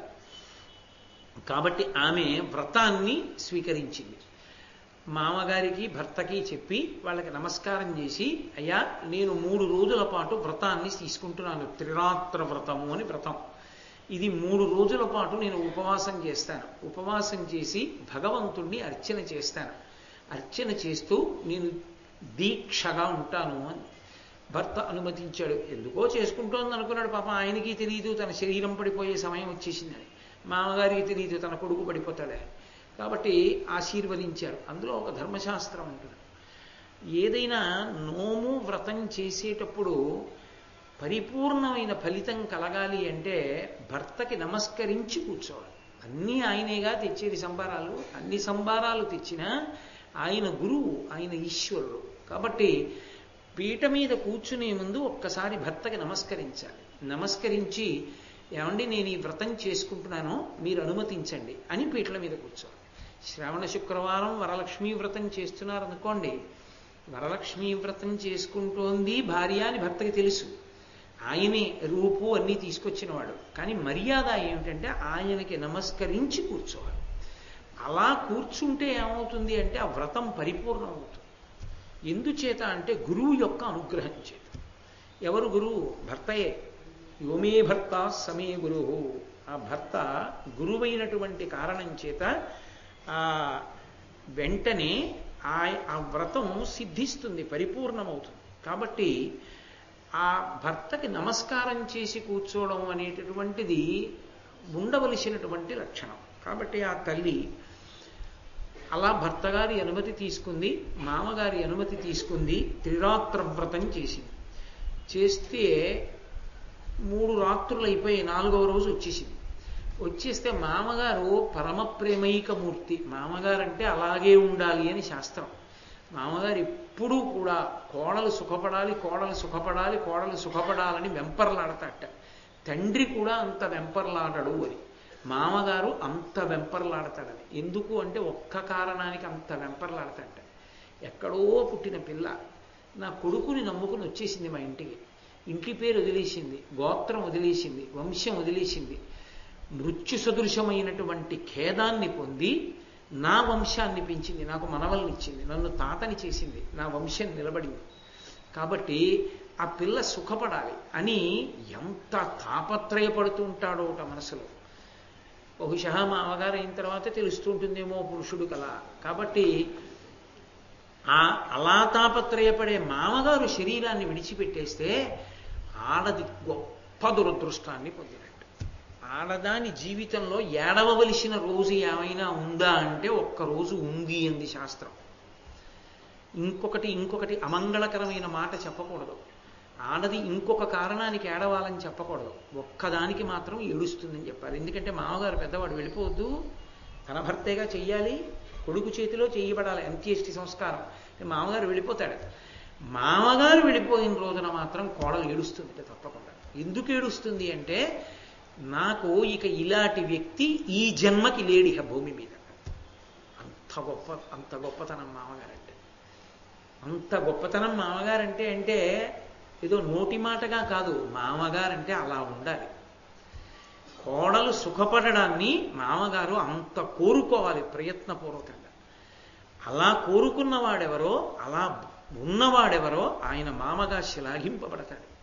కాబట్టి అటువంటి మామగారిది పెద్దరికం. ఆయన పిలిచి అన్నాడు, అది ధర్మశాస్త్రం అంటే. భర్త కూడా అనని మాట ఆయన అన్నాడు. అమ్మా 3 రాత్రులు అయిపోయాయిగా, 4వ రోజు ఉదయం తెల్లవారిందిగా, అమ్మా 3 రోజులైందమ్మా అన్నం తిని, ఎంత నీరసపడ్డావో నా తల్లి, అన్నం తినేసేయి అన్నాడు. ఆవిడంది, మీరు మదీయంబగు వ్రతభారమునకు వగవలదు, పరమ శుభంబుల్ కోరి యొనరింపబూనితి, కారణమును మీకు నెరుగగానగు పిదపన్. మామయ్య గారండి, ఇవాళ 4వ రోజు ఉదయం నిజమే నేను అన్నం తినచ్చు, కానీ నేను తినను, నియమం పెట్టుకున్నాను. ఇవాళ రాత్రి తింటాను, రాత్రి వరకు అన్నం తినను. ఇది భారంగా కనపడుతుంది. అన్నం తినకుండా ఇలా ఉండడం, ఇలా ఉపవాసంలో ఉండడం, భగవంతుని యందు మనసు పెట్టుకోవడం. కానీ మామయ్య గారండి, నేను ఇలా ఎందుకున్నానో, ఏ శుభాన్ని కోరుకుని ఇలా చేస్తున్నానో మీరు తర్వాత తెలుసుకుంటారు. కాబట్టి ఇంక ఇప్పుడు నన్నేం అడక్కండి మామయ్య గారండి, రాత్రి చేస్తాను. ఏమో పిచ్చి పిల్ల ఏం కోరుకుంటోందో అనుకున్నాడు. తథాస్తు, శుభం భూయాత్, అలాగేనమ్మా అన్నాడు. అన్న తర్వాత ఆమె 4వ రోజు ఉదయం మామగారితో మాట్లాడింది కదూ, ఈ సత్యవంతుడు అరణ్యానికి బయలుదేరుతున్నాడు తల్లిదండ్రులకి పళ్ళును ఆ అగ్నిహోత్రానికి కావలసిన కట్టెలు తేవడానికి. ఆమెకి తెలుసు భర్త శరీరం పడిపోతుంది ఆ రోజునని. ఆమె అంది, నేను కూడా మీతో వస్తాను. ఆయన అన్నాడు, నువ్వు రావడం ఏంటి, 3 రోజుల నుంచి ఉపవాసం చేశావు, ఏదో పూజలు అన్నావు, వ్రతాలు అన్నావు, నీరసపడిపోయావు, అరణ్యం అంటే చాలా క్లేశభూయిష్టంగా ఉంటుంది, నాతో ఎలా నడుస్తావు, అందుకని వద్దన్నాడు. మామగారి దగ్గరికి వెళ్ళి చెప్పి, మామయ్య గారు నేను వెళ్ళాలనుకుంటున్నాను అరణ్యానికి, కాబట్టి మీ అబ్బాయితో కలిసి ఇవాళ నేను కూడా అరణ్యానికి వెళ్ళడానికి అనుమతించండి. భర్త కూడా చూశాడు, ఏమిటో ఎప్పుడూ అడగంది, పెద్ద విశేషమా, ఇప్పటి వరకు ఈమె నోరు విప్పి అడిగిన కోరిక లేదు ఈ ఏడాదిలో, ఇదే అడగడం. కాబట్టి అత్తగారు మామగారు పోన్లేరా తీసుకెళ్ళు, ఏముంది అక్కడే తింటుందో పండు, భర్త పక్కన ఉండగా బెంగెందుకు, తీసుకెళ్ళన్నారు. ఆమె భర్తతో కలిసి బయలుదేరింది. ఎలాంటి పరిస్థితిలో, ఏ క్షణంలో పడిపోతాడో మనసులో ఉద్వేగం, ఏ ఇతర ఆడదైనా వలవలా ఏడుస్తుంది. ఆమె తాళింది, తట్టుకుంది, ఏమీ చెప్పలేదు భర్తకి. కడురేప కడయమేల్కని ఇంటి నిజభర్తృ మరణ దినంవని మానసమున తద్దుయు శోక సంతాపంబు కదురంగా దినముఖోచిత విధులు తీర్చి భక్తి పతికి సమంచిత పావన పరిచర్య అప్పుడు కడువెట్కనాచరించి అత్తకు మామకు అచటి వృద్ధులకును వేర్వేర ప్రణమిల్లి వేట్క వారు తనకు సౌభాగ్య భాగ్యవర్ధనముగాగ ఇచ్చు దీవనమదిలో గ్రహించియున్న ప్రొద్దు జామెక్కుటయు పువ్వుతోడి పిలిచి మామ ఇట్లని పలికి సన్మానమెసగా. ఆమె ఆ రోజున భర్తకి కావలసిన ఉపచారాలన్నీ చేసి అత్తకి మామకి పెద్దలకి అందరికీ నమస్కరించి వాళ్ళందరి చేత దీర్ఘసుమంగళీ భవ అని ఆశీర్వచనం చేయించుకుని అడవికి వెడుతోంది. కమనీయ కమలినీ కల్లోల వీధుల గదలు రాయంచగతులు యొప్పు బహుపుష్ప పల్లవ ప్రకర చిత్రితములై తనరారు తరుల తాతతుల సొంపు మకరంద రసపాన మద విలోలంబులై క్రాలిడి ఎలదేటి గముల ఇలుపు పరిపక్వమంజుల పలరసోద్ధతములై పలుకు రాచిలుకల పటురవంబు ప్రియుడు వేర వేర ప్రీతిమై చూపుచూ చెప్పుచును జనంగా చిగురుబోడి కనుచు వినుచు నిర్వికార సల్లాపమింపార అతని తెరగు నరగిచుండే. ఆ భర్తతో కలిసి అరణ్యంలో నడిచి వెడుతూ ఉంటే ఆయన సరోవరాలు చూపించి, చూడు మంచి తరంగాలతో ఆ సరోవరం ఎలా ఉందో చూడు, ఆ తరంగాల మీద హంసలు ఎలా ఆడుకుంటూ ఈదుతున్నాయో చూడు అని సరోవరాలు చూపిస్తున్నాడు. చూడు ఆ చెట్లు, ఆ చెట్లకి అల్లుకున్నటువంటి ఆ తీగలు చూడు, ఆ తీగలకున్న చిగురుటాకుల యొక్క పల్లవత్వాన్ని చూడు, ఆ పూల గుత్తులు చూడు అంటున్నాడు. చూడు ఆ పువ్వుల నిండా ఎంత మకరందమో, తుమ్మెదలు ఝంకారం చేస్తూ ఎలా తిరుగుతున్నాయో చూడంటున్నాడు. చూడు ఆ పళ్ళు బాగా పండిపోయాయి, ముక్కుతో ఇలా చిన్న గాట వేసినంత మాత్రం చేత రసం కారిపోతుంటే ఆ రసం తాగి చిలుకలు ఎలా అరుస్తున్నాయో చూడన్నాడు. ఇవన్నీ ప్రియుడు ఆగి ఆగి వాటిని చెప్తుంటే ఆమె ఏమీ తెలియని దానిలా పైకి పడకుండా ఉద్వేగాన్ని మనసులో అణుచుకుని అన్నీ వింటూ భర్త కనిపెట్టడానికి వీలు లేకుండా వికారం ముఖంలో కనపడకుండా ఆమె నవ్వుతూ లోపల మాత్రం భగవతిని ఆరాధన చేస్తూ భర్తయ శరీరమునందు కలిగేటటువంటి మార్పుని పరిశీలిస్తోంది.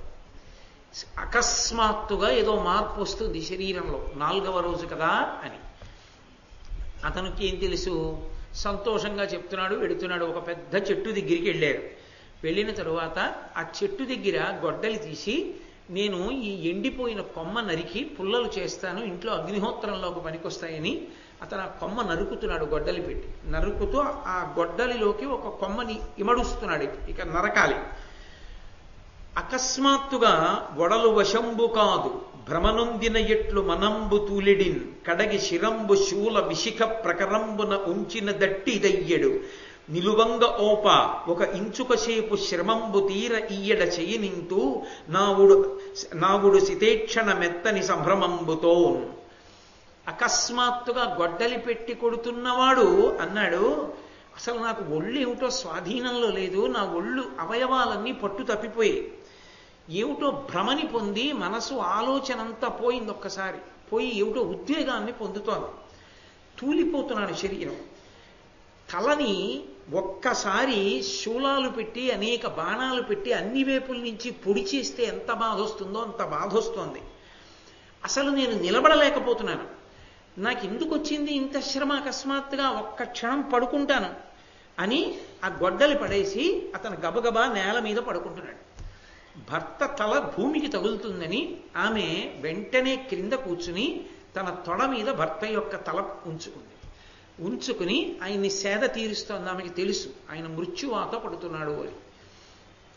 ఆయన అలా పడిపోయి వడలు తెలివి తప్పిపోతున్నాడు. ఆ తెలివి తప్పిపోతున్న సమయంలో కనియన్ కోమలి నీల మేఘ విలసత్కాలాంజనాకారు ఘోర నిశాతోత్కట దంస్ట్రు ఉజ్వల చలద్రక్తాక్షు ప్రత్యగ్ర కాంచన వర్ణాంబరు అంత్యకాల దహన జ్వాలా ప్రచండున్ జగజ్జన సంత్రాసను ఒక్క దివ్యు పటు పాశ ప్రౌఢ హస్తోద్భతున్. ఆమెకి తన భర్త పడుకున్న చోటు పక్కన ఒక వ్యక్తి కనపడ్డాడు. కంటికి పెట్టుకునేటటువంటి కాటుక ఒక వ్యక్తిగా మారితే నల్లగా ఎలా ఉంటుందో అటువంటి నల్లటి ఆకృతితో ఉన్నాడు. దంస్ట్రలు కోరలు బయటికి వచ్చి ఉన్నాయి నోట్లోంచి. ఎర్రటి కళ్ళు గుడ్లు తిప్పుతున్నాడు. ఆయన బంగారు వర్ణంలో ఉన్నటువంటి బట్ట కట్టుకున్నాడు. ఈ లోకములు ప్రళయముల యందు కలిసిపోయేటప్పుడు అగ్నిహోత్రం ఎలా మండుతుందో అటువంటి తేజస్సుతో ఉన్నాడు. అతను ఈ లోకంలో ఉండే సమస్త ప్రాణుల యొక్క ఆయుర్దాయం తీరిపోయిన తరువాత వాళ్ళ ఉసురు తీసేటటువంటి వాడు. ఒక్క దివ్యు మహానుభావుడైనటువంటి వాణ్ణి చేతిలో పాశం పట్టుకుని చిత్రంగా తిప్పుతున్న వాణ్ణి చూసింది. ఆయన ఆ పాశాన్ని తిప్పి అకస్మాత్తుగా ఆ సత్యవంతుడి మీద వేశాడు. కాలుండు జువ్వయే కమలాక్షినను నీవు మహిత పాతివ్రత్య మహిమ చేసి కానంగజాలితి కానరాధన్యులకిది నీదు భర్తకు ఇప్పుడు కాలమగుటయు వీడు మహాపుణ్యనిధిగాన ఇతరుల బనుపక ఏని వీని గ్రచ్చర కొనిపోవగా చనుదించి తినని ఉగ్రభంగి అయ్యంతకొండు ధరణినాథ తనువున ప్రాదేశ పరిమితాత్ముడగుచు ప్రజ్వరిల్లు జీవు వెడల దిగిచి చెచ్చెర అతి దీర్ఘ భయత పాశ నికర బద్ధు చేసి. ఆయన వెంటనే అక్కడ నిలబడి ఆ పాశాన్ని తీసి సత్యవంతుడి మీదకి వేస్తుంటే ఈమె చూసింది. కనపడతాడా ఎవరికైనా? కొన్ని కోట్ల మంది వెళ్ళిపోతున్నారు, ఎవరికి కనపడ్డారు? సత్యవతీదేవి, ఆ సావిత్రీదేవికి కనపడ్డాడు. ఆమె చూసింది. కనియన్ అని ప్రారంభమైంది, అందుకే పద్యం. ఆమె చూసింది అటువంటి వాడిని. ఆయన అన్నాడు, నన్నెవ్వరూ చూడలేరు, అది సాధ్యం కాదు. నేను ఎంతమంది మధ్యలోకి వచ్చి ఎవరిని తీసుకెడుతున్నా చుట్టూ ఉన్న వాళ్ళకి కనపడను. అటువంటిది నువ్వు నన్ను చూశావు, నేను నీకు కనపడలేదు, నువ్వే నన్ను చూశావు. ఎక్కడిదో శక్తి, ఈ శక్తి నీకు తెలుసా? నీ పాతివ్రత్య శక్తి. నీకు నేను కనపడ్డాను, అన్యులు నన్ను చూడలేరు. ఇతను మహాపుణ్యాత్ముడు, అందుకని నా భటులు వచ్చి ఇతని ఉసురు తీయడం ఏమిటని నేనే స్వయంగా వచ్చాను. యమధర్మరాజు ఆయనకి కాలం అయిపోయిందమ్మా, ఆయన ప్రాణం తీసుకుంటున్నానని చెప్పి ఆ పాశంలోకి ఆకర్షించాడు. లోపల ఉన్న జీవుడు దానికి తగులుకుని పైకి లేచాట. లోపలి జీవుడు ఎంత ఉన్నాడని చెప్పారంటే వైదిక మర్యాద, అది వేదంలో యథార్థం అన్నమాట. లోపల నేను నేను అని పిలిచేటటువంటి జీవుడు ఇలా చూపుడు వేలు పెట్టి ఇలా బొటన వేలు పెడితే ఈ బొటన వేలు ఈ రెండు గీతల్లో ఈ కింద గీతం తగులుతుంది. ఈ కింద గీతం తగిలితే ఈ పైన వేలు ఎంత ఉంటుందో లోపల ఉన్న జీవుడు అంత ఉంటాడు. నేను నేనన్నవాడు నేను నేననిపించుకునే ఆ జీవుడికి పాశం వేశాడు, వేసి తీసేశాడు. తీసేసి బయటికి వచ్చి గిలగిల కొట్టుకుంటున్నాడు. అందులో ఉండాలని ఉంటుంది కదా మరి, అందుకని దాన్ని పాశాలతో కట్టేశాడు. తన పాశంతో కట్టి చేత్తో పట్టుకున్నాడు. పట్టుకుని అడుగులు వేసి వెళ్ళిపోతాడు. పోతూ అన్నాడు, అమ్మా ఎవరికి కనపడదు, ఇది ఒక్క నీకు మాత్రమే కనపడింది. నేను నీకు కనపడలేదు సుమా, నువ్వే నన్ను చూశావు. ఎందుకు చూడగలిగావనుకుంటున్నావేమో, మహిత పాతివ్రత్య మహిమ చేసి కానంగా జాలితివి కానరాదన్యులకు, ఇతరులు చూడలేరు.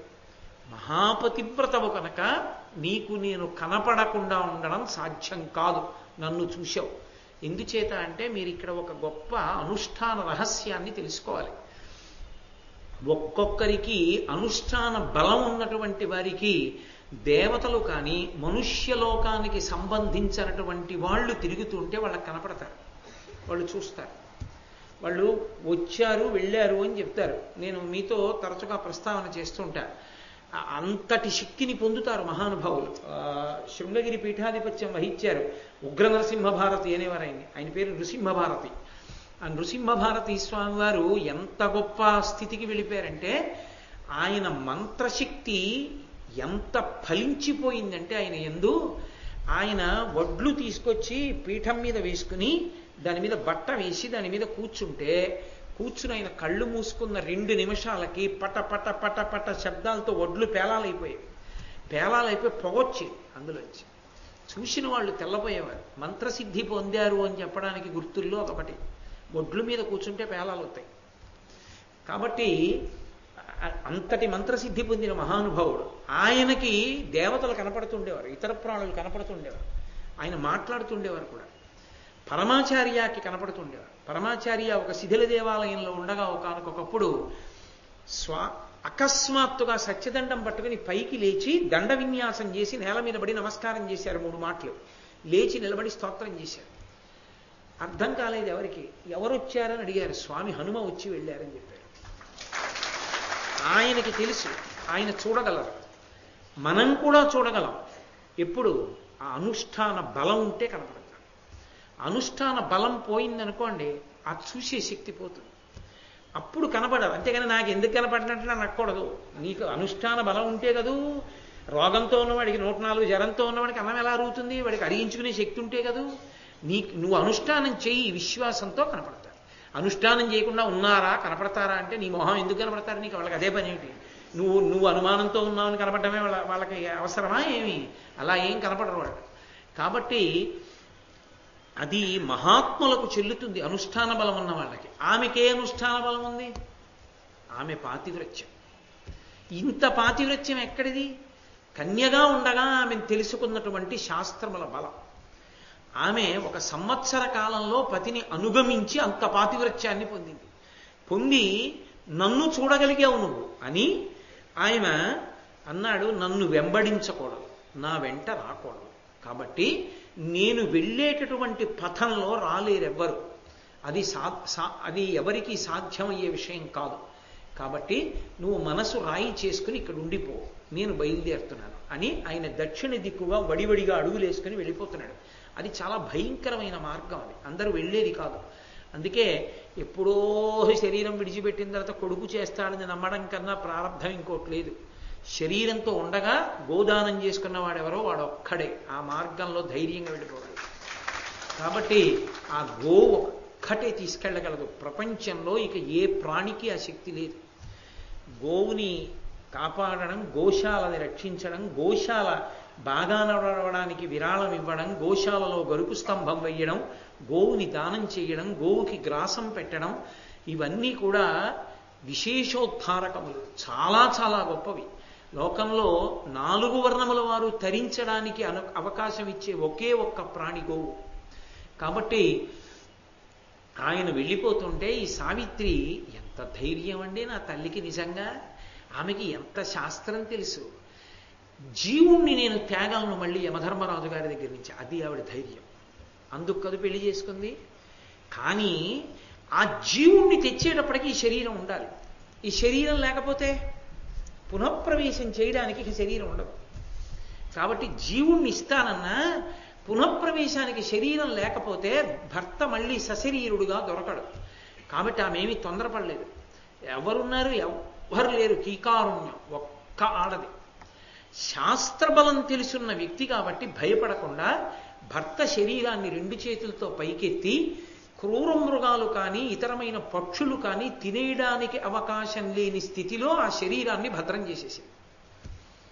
ఒక పొదలను ఎక్కడో పెట్టి జాగ్రత్తగా ముళ్ళు కంపలు కప్పి జాగ్రత్తగా ఇది చేసి మళ్ళీ ఆయన శరీరం పాడవకుండా, శంకరాచార్యుల వారికి అంతటి వారికి చల్లలా, శంకరులంతటి వారు ఆయన శరీరాన్ని విడిచిపెట్టి పరకాయ ప్రవేశంలో రాజుగారి శరీరంలోకి దూరితే అది తెలుసుకున్నటువంటి ఆ రాజుగారి మంత్రి ఏం చేశాడంటే, ఈయన రాజుగారి శరీరంలో ఉంటే వర్షాలు పడుతున్నాయి, లోకం అంతా బాగుంది, ఈయన తన శరీరంలోకి వెళ్ళిపోతాడేమోనని శంకరాచార్యుల వారి శరీరం ఎక్కడుందో చూసి తగలబెట్టించేశాడు. పాడి మీద పెట్టి కాల్చేశాడు. కాల్చేస్తే మంటలు లేచిపోయి శంకరాచార్యుల వారి కాళ్ళు చేతులు, అప్పటికి ఆయన శరీరానికి ఉన్న కాళ్ళు చేతులు తగలబడిపోయాయి. తగలబడిపోతుంటే పద్మపాచార్యుల వారు స్తోత్రం చేశారు. స్తోత్రం చేస్తే శంకరులకు అర్థమైంది. మళ్ళీ వెంటనే రాజు శరీరాన్ని విడిచిపెట్టి తన శరీరంలోకి వచ్చారు, కట్టెల మీద కాలిపోతున్న శరీరంలోకి. కానీ అప్పటికే కాళ్ళు చేతులు కాలిపోయేదానికి. కాలిపోయిన శరీరంలోకి వచ్చి ఆ పాడి మించి కిందకి దిగిపోయి ఆ కట్టెల మించి లక్ష్మీ నృసింహ మమదేహి కరావలంబం, నరసింహస్వామి నాకు చేతులు కాళ్ళు ఇమ్మని మళ్ళీ స్తోత్రం చేశారు. వచ్చేసాయి శంకరాచార్యులు వారు. శంకరాచార్యులు వారు నేను లక్ష్మీ నరసింహస్వరూపం ఎన్ని మాటలు కాపాడిందో. అసలు ఆయన బ్రతకడానికి కారణం, ఆయన శరీరంతో ఉండడానికి కారణం శ్రీశైలంలో కాపాలికులు ఆయన్ని చంపడానికి ఉద్యుక్తులవుతుంటే పద్మపాదాచార్యులు వారిని ఆవహించి నరసింహస్వామి రక్షించారు. అందుకే ఇప్పటికీ శ్రీశైల క్షేత్రంలో నరసింహస్వామి విగ్రహం ఉంటుంది. కాబట్టి ఆమె ఆయన శరీరాన్ని భద్రం చేసింది. ఇవన్నీ ఎంతో శాస్త్ర ప్రవేశం ఉంటే తప్ప చెయ్యగలిగినటువంటి విశేషం కాదు. ఒక ఆడదానికి ఎంత నమ్మకం చూడండి. ఎక్కడికి పోతాడు యముడు, నేను పట్టుకొచ్చేయను మళ్ళీ మా ఆయన జీవుణ్ణి కాదని వెళ్ళగలడా? నేను ఆయన దగ్గర నుంచి తెచ్చుకోలేను నా పాతివ్రత్య శక్తితో. అసలు ఈ దేశంలో పుట్టినటువంటి వాళ్ళల్లో ఏ పురుషుడైనా ఇంత ధైర్యంతో ప్రవర్తించి తెచ్చినవాడు ఉన్నాడా? నాకు అనుమానమే. ఆ ఖ్యాతి ఒక ఆడదానికి చెల్లింది, సావిత్రీదేవికి. అని ఆమె ఆ శరీరాన్ని దాచి యమధర్మరాజు గారిని అనుగమించింది. వెళ్ళిపోతోంది వెనకాల. ఆయన చూసి తెల్లబోయాడు. ఇదేమిటి ఈ నన్ను చూడడమే గొప్ప, నా వెంట రావడం అంతకన్నా గొప్ప, నేను వెళ్ళే పథంలో రావడం అంటే మాటలా? భయంకరమైన అరుపులు కేకలు వినపడుతుంటాయి. అవన్నీ ఆ పథం అంత భయంకరంగా వర్ణింపబడుతుంది. ఇప్పుడు నేను ఎందుకు చెప్పాలి కానీ భారతంలో లేని విషయం ఎందుకు. కానీ ఆయన్ని అనుగమించడం అంటే మాటలు కాదు. కాబట్టి ఆయనను అనుగమించి వెళ్ళిపోతుంది. వెళ్ళిపోతుంటే ఆయన వెనక్కి తిరిగి చూశాడు. మహాపతివ్రత, ఆపడం ఆయనకి కూడా సాధ్యం కాదు. ఇది ఆయన అనుగ్రహిస్తే రావట్లేదు, తన శక్తితో వచ్చేస్తోంది వెనకాల. ఎలా? ఒక్కటే, ఒక మహాపతివ్రతని ఆపాలి అంటే ఆమె అనుగ్రహంతోనే ఆపాలి. కాబట్టి ఆమెని ప్రసన్నురాల్ని చెయ్యాలి. ఆమెని ప్రసన్నురాల్ని చేసుకోవాలని ఆయన అన్నాడు వెనక్కి తిరిగి, అమ్మా ఇలా నాతో రావచ్చా? ఇది నువ్వు వచ్చే మార్గం కాదు, నువ్వు రాలేవు, ఇది చాలా భయంకరంగా ఉంటుంది, కాబట్టి ఆగిపో, నేను బయలుదేరతానన్నాడు. ఆవిడంది, పతులెందు చనిన అచటికి సతులుంచనవలదే, నీ ప్రసాదమునను మత్పతిభక్తి కథమునను సంస్తుత గుణ నా కరుగరాని చోటుంగలదే. ఏమిటి యమధర్మరాజా, చాలా విచిత్రమైన విషయం చెప్తున్నారు, నన్ను రావద్దంటారే? మా ఆయన జీవుణ్ణి మీరు తీసుకెళ్తున్నారు, నేను మా ఆయన ఎక్కడుంటే అక్కడే ఉంటాను. ఎందుకని? అది నా పాతివ్రత్యం. నా పతి లేని చోట నేనెందుకుంటాను? నా జీవితానికి జయం నా పతి ఎక్కడ ఉంటే అక్కడ ఉండడం. ఎక్కడికి తీసుకెడతావో తీసుకెళ్ళు, నేను వస్తాను. అంటే నువ్వు జీవుణ్ణి తీసుకెడుతున్నావు, నేను సశరీరంగా వస్తా వెనకాల. ఎక్కడికి తీసుకెళ్ళి పెడతావో పెట్టు, అక్కడే ఉంటా ఆయనతో. ఆయన లేని చోట ఉండనండి. అడిగిపోయాడు. అయ్యి బాబోయ్, ఇదేమిటి? ఆమె పాతివ్రత్య శక్తి ఆమె చెప్పింది, నా పాతివ్రత్య శక్తి, వస్తా ఎక్కడికైనా. ఆగమంటామే, అలా ఆగడం కుదరదు. పతివ్రత భర్తని విడిచిపెట్టి ఉండగలదా? ఉండలేదు. కాబట్టి నా భర్తను ఎక్కడికి తీసుకెళ్తావో తీసుకెళ్ళు. నిన్ను తీసుకెళ్ళొద్దని నీ ధర్మానికి నేను అడ్డురాను. తీసుకెళ్ళు, నేను వస్తాను వెనక. ఎక్కడికి తీసుకెళ్ళి పెడతావో అక్కడే నేను ఉంటాను. పతిని విడిచి నేను ఉండను. అయ్యో బాబోయ్, ఏమి ధర్మం అండి అసలు! ఎంత యమధర్మరాజు గారైతే మాత్రం తెల్లబోతాడు, ఆశ్చర్యపోతాడు. ఆ పాతివ్రత్య శక్తికి 2 చేతులు ఎత్తి నమస్కారం చేయాలి తప్ప ఆయన మాత్రం ఏమనగలడు? కాబట్టి అని ఆవిడంది, అసలు అన్నిటిలోకి పట్టుకోవలసింది అంటూ ఉంటే ధర్మం ఒక్కటే. ఎవరు ధర్మాన్ని పట్టుకుంటారో వాడికే సజ్జనుడని పేరు. సజ్జనుడు అని ఎవరిని పిలవాలి అంటే, ధర్మాన్ని పట్టుకున్నవాడెవరో వాడొక్కడే సజ్జనుడు. ఆ సజ్జనుడు ఎవరుంటాడో ఆయనే పెద్దవాడు అని లోకం పిలుస్తుంది ఆయన్ని. కాబట్టి నీవు సజ్జనులలో శ్రేష్ఠుడివి ధర్మరాజా. నీకు తెలియని ధర్మం లేదు. నిన్ను ధర్మరాజ శబ్దంతో పిలుస్తారు. కాబట్టి అన్ని ధర్మములు తెలిసిన్నవాడివి, అన్ని ధర్మములు పాటించేవాడివి, సర్వశ్రేష్ఠుడివి, సర్వోత్తముడివి, సజ్జనుడివి. అటువంటి నీకు నేను ధర్మం చెప్పడం ఏమిటి? నా పతి ఉన్న చోట నేను ఉండడం ధర్మం కదా పతివ్రతకే. కాబట్టి నేను అనుగమించి రావలసిందే. అందువల్లే కదా నాకు నీ దర్శనం లభించింది. ఇంకొక మాట చెప్పనా? అసలు ఎంతో పుణ్యం ఉంటే ఏదో అదృష్టం కలిసి వస్తోంది అని గుర్తు ఏమిటంటే సజ్జన దర్శనం అవుతుంది, లేకపోతే అవదు. మహాధర్మాత్ముడైన వాడి దర్శనం లభించింది అంటే ఏదో మంచి జరుగుతుంది అని గుర్తు. నువ్వు సజ్జనులలో సజ్జనుడివి, నువ్వు పరమధర్మాత్ముడివి. ఆయన ప్రాణుల ఉసురు తీస్తాడన్నమాటే కానీ మహాధర్మాత్ముడైన. కాబట్టి ధర్మరాజు గారు, విదురుడు ఆయన అంశలో వచ్చిన వాళ్ళు. అటువంటి నీ సజ్జన దర్శనం నాకు కలిగిన తరువాత నాకు శుభం జరగకుండా ఎందుకుంటుంది? నేను ఉత్తినే ఎందుకు వెనక్కి తిరిగి వెళ్ళిపోతాను? అందుకని వ్యర్థజనుల వలె ఊరికే తిరిగి వెళ్ళిపోయేదానిని కాను. నీ దర్శనం అయింది కాబట్టి నాకేదో పుణ్యం పండాలి, ఆ పంట పుచ్చుకుని పెడతాను. ఇప్పుడు నేనేమి ఇవ్వలేదు సుమా అమ్మ అంటే నేనెవరినని చెప్పుకున్నట్టు ఆయన తాను ధర్మరాజై ఆ మాట ఎలా అంటాడు? వెంటనే ఆమె తెలివితేటలకి అవాక్కైపోయాడు. ఆయన అవాక్కైపోయి ఆయన వెంటనే ఆగిపోయి అన్నాడు, అనవుడు మద్రరాజసుత ప్రాంజలి అయి ఆయన అన్నాడు, అయితే అమ్మా నీ భర్త ప్రాణములు తక్క, ఒక్క నీ భర్త ప్రాణాలు వినా ఏదైనా కోరుకో, సజ్జన దర్శనం ఉత్తినే పోకూడదన్నావుగా, ఇస్తాను. ఆమె అంది, అనవుడు మద్రరాజసుత ప్రాంజలి అయి సమవర్తితోడ ఇట్లను రిపుకోటిచే అపజయంబును పొంది వనాంతరంబునందనవర అనవరత వ్రతాభిరతుడైన మహాత్ముడు సాల్వభూ విభుండనఘుడు లబ్ధచక్షుడగునట్టులుగా కరుణింపవే మదిన్. మా మామగారు ఉన్నారు, అది కోడలి గొప్పతనం. కోడలు ఎక్కడికి వెళ్ళినా మామగారి గురించి చెప్తాడు. పృథివ్యారాజసింహానాం ముఖ్యస్య విదితాత్మనః స్మృషా దశరథస్యాహం శత్రుసైన్య ప్రతాపినః అంటుంది సీతమ్మ. నేను దశరథ మహారాజు గారి కోడల్ని అంటుంది. కాబట్టి ఆవిడంది, మా మామగారు ఉన్నాడు మహానుభావుడు. ఆయన ఒకప్పుడు సాల్వరాజ్యాన్ని పరిపాలించాడు. శత్రువుల చేత ఓడింపబడి, కుట్రలో ఓడింపబడి అరణ్యానికి చేరి 2 కళ్ళు పోగొట్టుకుని అలమటిస్తున్నాడు. మా మామగారికి 2 కళ్ళు కటాక్షించు అని. తప్పకుండా ఈ క్షణంలోనే ఇచ్చేశాను. నీ మామగారికి 2 కళ్ళు వచ్చాయి కాబట్టి నువ్వు సంతోషంగా వెళ్ళిపో అన్నాడు. అన్న తర్వాత ఆయన వెళ్ళిపోతున్నాడు. మళ్ళీ ఆవిడ వెనకాతలు వచ్చేస్తుంటే కొంత దూరం వెళ్ళాక ఆగి మళ్ళీ వెనక్కి తిరిగి అన్నాడు, ఏమమ్మా అంటే ఆయన ఉద్దేశ్యం ఏమిటి? వెళ్ళే కొద్దీ కష్టంగా ఉంటుంది ఆ దారి, ఎక్కడో అక్కడ భయపడి ఆగిపోతారు. కాబట్టి ఆగిపోతుంది అనుకున్నాడు. ఏమీ లేదు, ఆయన అలా వెళ్తున్నాడో ఆవిడ అలా వస్తుంది వెనకాతలు. ఇదేమిటి ఇలా వచ్చేస్తోందని మళ్ళీ ఆగి అన్నాడు. అదేమిటమ్మా చెప్పా కదా ఇలా వచ్చేస్తున్నావి అని నాతో అన్నాడు. ఆవిడంది, అయ్యా ఎప్పుడూ వినవలసిందంటూ ఏమైనా ఉంటే ధర్మమే, నువ్వెందుకు వచ్చావు అని అడుగుతామే. నీ రావడం ధర్మం అని చెప్పానుగా, మా ఆయన ఎక్కడుంటే అక్కడ ఉంటానని చెప్పానుగా, అందుకు వస్తున్నా. త్రికరణ శుద్ధి అని లోకంలో ఓ మాట ఉందిగా, మనస్సు, వాక్కు, శరీరము ఈ 3 ఏకీకృతము కావాలి. ఈ త్రికరణములలో ఎక్కడా కూడా ఒకదానికి మధ్య చోటు ఉండకూడదు. మనసులో ఏది ఆలోచిస్తున్నాడో దాన్నే పలకాలి, ఏది పలుకుతున్నాడో దాన్నే చెయ్యాలి. త్రికరణముల యందు ఎప్పుడూ కూడా మార్పు రాకూడదు. ఒకటి ఆలోచించి ఒకటి మాట్లాడి ఒకటి చెయ్యడం ఇటువంటివి చెయ్యకూడదు. దయ చూపించాలి, దానం చెయ్యాలి. దానం చేసినప్పుడు ఎట్టి కొరత లేకుండా, కొరతకి ఆస్కారమే లేకుండా అవతల వాళ్ళు పరమ తృప్తి పొందేటట్టు సంపూర్ణంగా దానం చెయ్యాలి.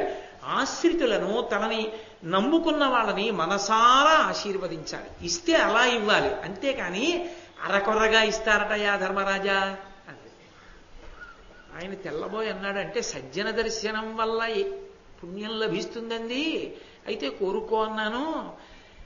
కళ్ళు కావాలంది, కళ్ళు ఇచ్చాను అంటే నేను ఇచ్చిన దాంట్లో పూర్తిగా ఇవ్వలేదంటుందా ఏమి అనుకుని, అయితే ఏం కావాలంటావు అన్నాడు. చెప్పానుగా, మా మామగారు సాల్వరాజ్యాన్ని పరిపాలించేవాడు, అంతటి మహారాజు. పాపం రాజ్యం పోయింది, అడవికి వచ్చాడు, కళ్ళు పోయాయి అన్నాను. కళ్ళు ఇచ్చావు, రాజ్యం ఏది? అందుకని పరిపూర్ణంగా ఇవ్వద్దు అంది. ఆయన అన్నాడు, నీ మామగారికి రాజ్యం కూడా వచ్చింది, వెళ్ళు అని ఆయన మళ్ళీ వెళ్ళిపోతాడు. వెళ్ళిపోతుంటే ఆమె మళ్ళీ బయలుదేరి వెనకాతలే వెళ్ళిపోతుంటే మళ్ళీ ఆగాడు.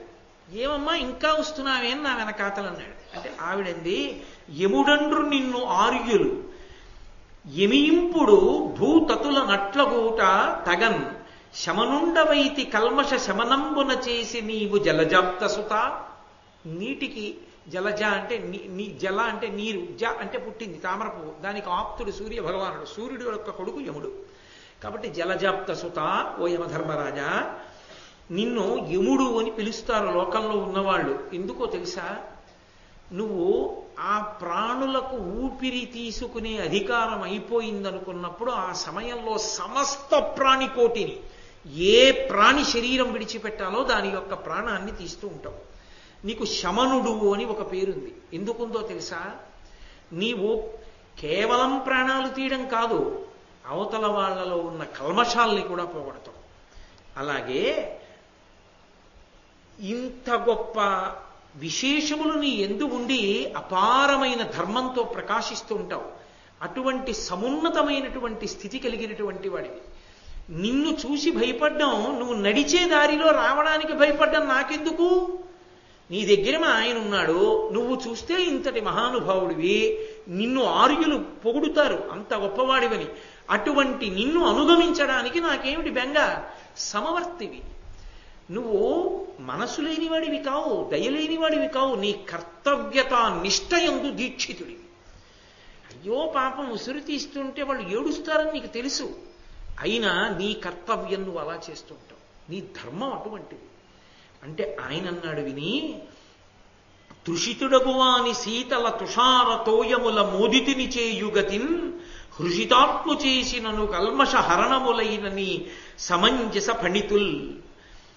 అమ్మా, విపరీతమైన దాహంతో ఉన్నవాడికి చల్లటి తీయటి నీళ్ళిస్తే ఎలా ఉంటుందో, నన్ను చూసి లోకంలో అందరూ అలా అనుకుంటూ ఉంటారు.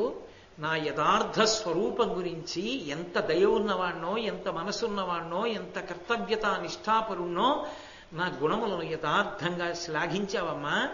ఏదో నీకు ఏదో ఉపకారం జరగాలని నువ్వు నన్ను అడగలేదు, మనస్ఫూర్తిగా ఉన్న యథార్థ స్వరూపాన్ని ఆవిష్కరించావు.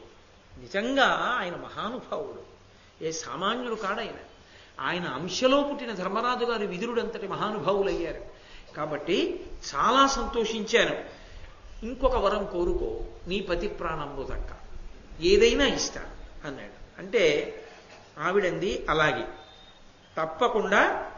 నువ్వు నాకు మామగారికి రాజ్యం ఇచ్చావు, నా మామగారికి కళ్ళిచ్చావు, నా తండ్రి గారికి కొడుకులు లేరు, నేను ఒక్కతే కూతుర్ని. కొడుకు పుట్టాలని అసలు తపస్సు చేశాడు. కాబట్టి నా తండ్రికి 9 కొడుకులని ఇచ్చానమ్మా, చాలా సంతోషం, నువ్వు వెళ్ళిపో అనలేదు. ఇంకా ఎందుకు? ఆమె శక్తి వచ్చేస్తుంది ఎలాగో. కాబట్టి ఆయన వెళ్ళిపోతున్నాడు. మళ్ళీ ఇచ్చేశానన్నాడు అని అలా ముందుకు నడిచి వెడుతున్నాడు. మళ్ళీ వెనకాతలే వెడుతోంది. అంటే ఇక్కడ మీరు ఒక విషయాన్ని బాగా గమనించవలసి ఉంటుంది. అది ఆయన వెడుతున్నాడు, ఆవిడ వెడుతోంది అని నేను నోటితో చెప్తున్నాను తప్ప అందులో ఉన్న క్లేశాన్ని నేను చెప్పట్లేదు. ఎందుకు చెప్పట్లేదంటే అది ఒకటి భయానకం, 2 భారతంలో వర్ణింపబడలేదు. భారతంలో వర్ణింపబడినటువంటి అత్యంత భయంకరమైన విషయాన్ని నేను ఎందుకు వర్ణించాలని నేను వర్ణించట్లేదు. కాబట్టి ఏదో ఇతర పురాణాల్లోంచి చూసి చెప్పచ్చు, కానీ ఎందుకది భీతాహమైన విషయం అని చెప్పట్లేదు. కాబట్టి అది వెళ్లే కొద్దీ భయంకరంగా ఉంటుంది. వెళ్లే కొద్దీ భయంకరంగా ఉండే దాంట్లో ఎక్కడో అక్కడ భయంతో ఆగిపోతారు. కానీ ఆమె పాతివ్రత్యం వలన వెళ్ళిపోతోంది. నా భర్త ఉన్నాడుగా, ఇంకేమిటి, ఎక్కడుంటే ఆయనతో వెళుతున్నప్పుడు వెళ్ళిపోతుంది ఆవిడ. అది ఆమె పాతివ్రత్యం. ఆయన శరీరాన్ని విడిచి జీవుడిగా వెళుతున్నాడు ఎముడితో, నేను శరీరంతో వెళుతున్నాను. అలా వెళ్ళగలరా ఎవరైనా? వెళ్ళలేరు. మరి ఆవిడ ఎలా వెళుతోంది? పాతివ్రత్యంతో వెళుతోంది. ఏ జీవుడు వెళ్ళలేని దాని మార్గంలో ఆమె వెళ్ళిపోతోంది. వెళ్ళగలగడం పాతివ్రత్యం. నేను ఇలా వెడతానని అతిశయం పట్టలేదు. మా ఆయన ఉన్న చోటికి నేను ఉంటాను. అది ఆమె భక్తి, అది ఆమె పాతివ్రత్యం. కాబట్టి నేను వెళ్ళిపోతున్నాను అక్కడ. ఏమమ్మా ఇలాగే వస్తున్నావు అన్నాడు.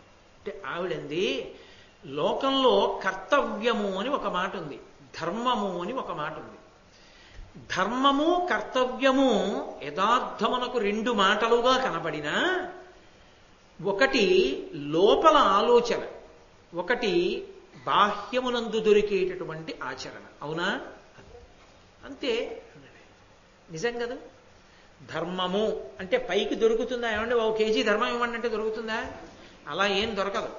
ధర్మము అంటే శాస్త్రమునందు నమ్మకంతో శాస్త్రం ఏం చెప్పిందో దాన్ని మనసులో పెట్టుకోవడం.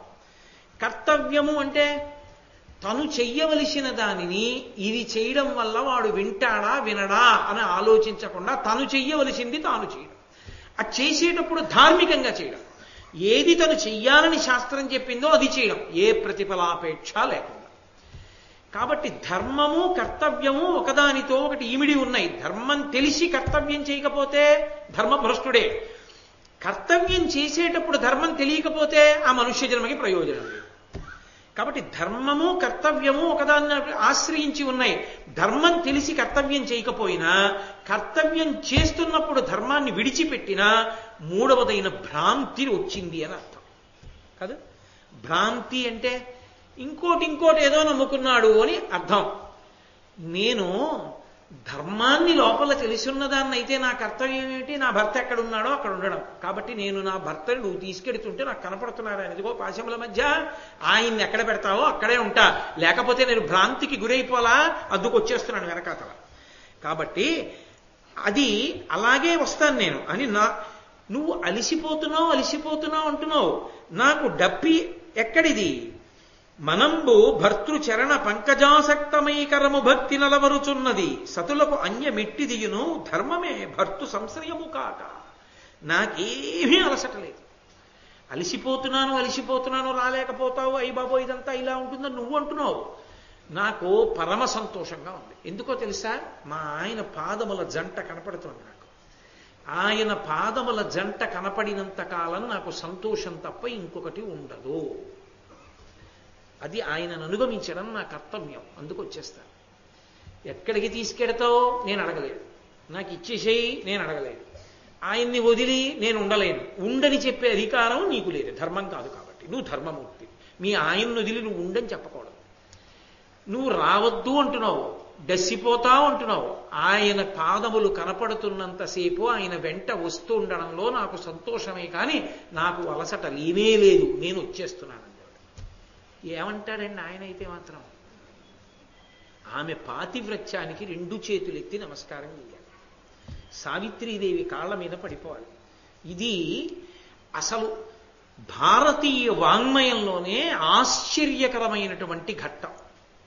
అసలు తన భర్త కొరకు ఒక పతివ్రత వెంబడించి వెళ్ళిపోతూ నిర్భయంగా, ఎక్కడా భయపడకుండా, ఆయన్ని ఏదో బుట్టలో పెట్టే ప్రయత్నం చేయడమో లేకపోతే ఏడవడమో చెయ్యకుండా, ఏమైంది? నేను శరీరంతో వెళ్ళగలను, ఆయన శరీరం లేకుండా ఉన్నారు, ఏమైతే అయింది? ఆయనతోనే ఉన్నానుగా, ఆయన్ని ఎక్కడికి తీసుకెళ్తే అక్కడికి వెడతా, శరీరంతో వెడతా. మిగిలిన వాళ్ళు శరీరంతో వెళ్ళలేరు అక్కడికి, నేను వెళ్ళగలను నా పాతివ్రత్యం వల్ల.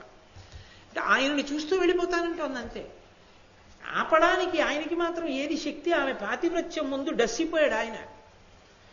అంటే దేవతలు పెట్టిన నియమాలను కూడా త్రోసిరాదని వెళ్ళిపోయగలిగింది ఒక పతివ్రత.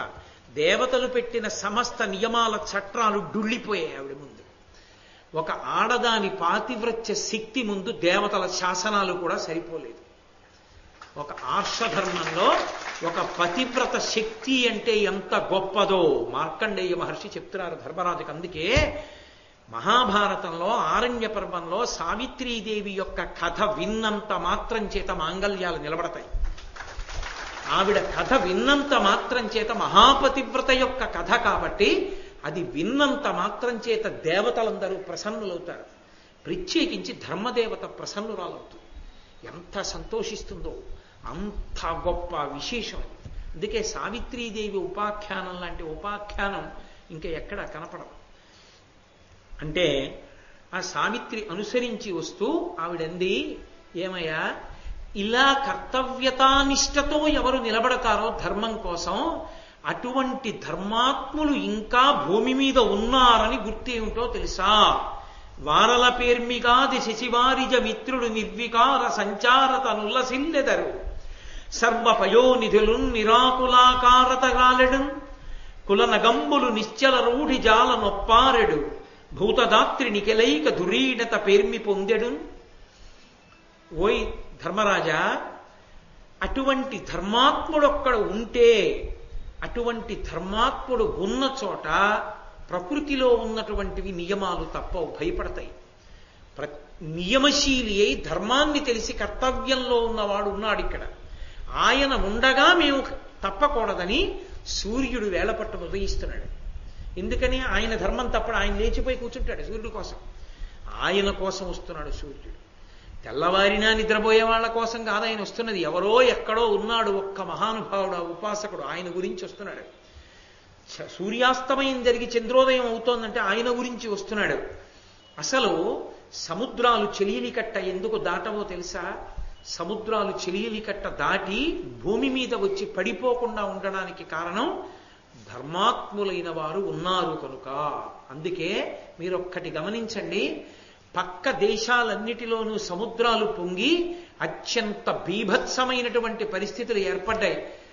భారతదేశంలో అందున ప్రత్యేకించి ఆ విషయంలో నేను పొంగిపోతా చెప్పుకోవడానికి. తూర్పుగోదావరి జిల్లా త్రిలింగ దేశమై ఎంతమంది వేద పండితులకు ఆటపట్టు కోనసీమ, ఎంతమంది వేదం చదువుకున్న మహాత్ములు తిరిగిన గడ్డవు, ఎంతమంది ఉపాసకులు ఉన్నటువంటి ప్రదేశాలు, ఇన్ని దేవాలయాలు, ఇన్ని స్వయంభూమూర్తులు, ఇన్ని పూజలు, ఎంత ధర్మమో, ఇన్ని ప్రవచనాలు. ఇప్పటికీ రామాయణ భారత భాగవతాలంటే ఎంత గౌరవమో. అందుకే ఈ చుట్టుపక్కల ఎక్కడా బంగాళాఖాతం తన హద్దు దాటలేదు ఎప్పుడు. అలాగే ఉంది. నేను చెప్పట్లేదు, ఇంకా ధర్మాత్ములు ఉన్నారు భారతంలో.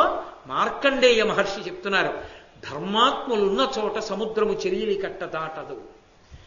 అలాగే కులనగంబులు నిశ్చల రూఢి జాల నొప్పారెడు.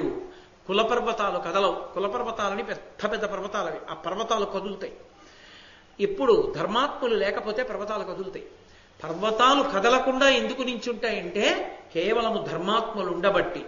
అలాగే ఈ భూమి ఎంతమందిని పాపాత్ములైనా మోస్తుంది. ఎవరి కోసం తెలుసా? ఒక్క ధర్మాత్ముడి కోసం చాలు. వాడున్నాడుగా, వాణ్ణి మోయడంలో నేను ఇంతమందిని మోసిన ఖేదం పోయిందంట.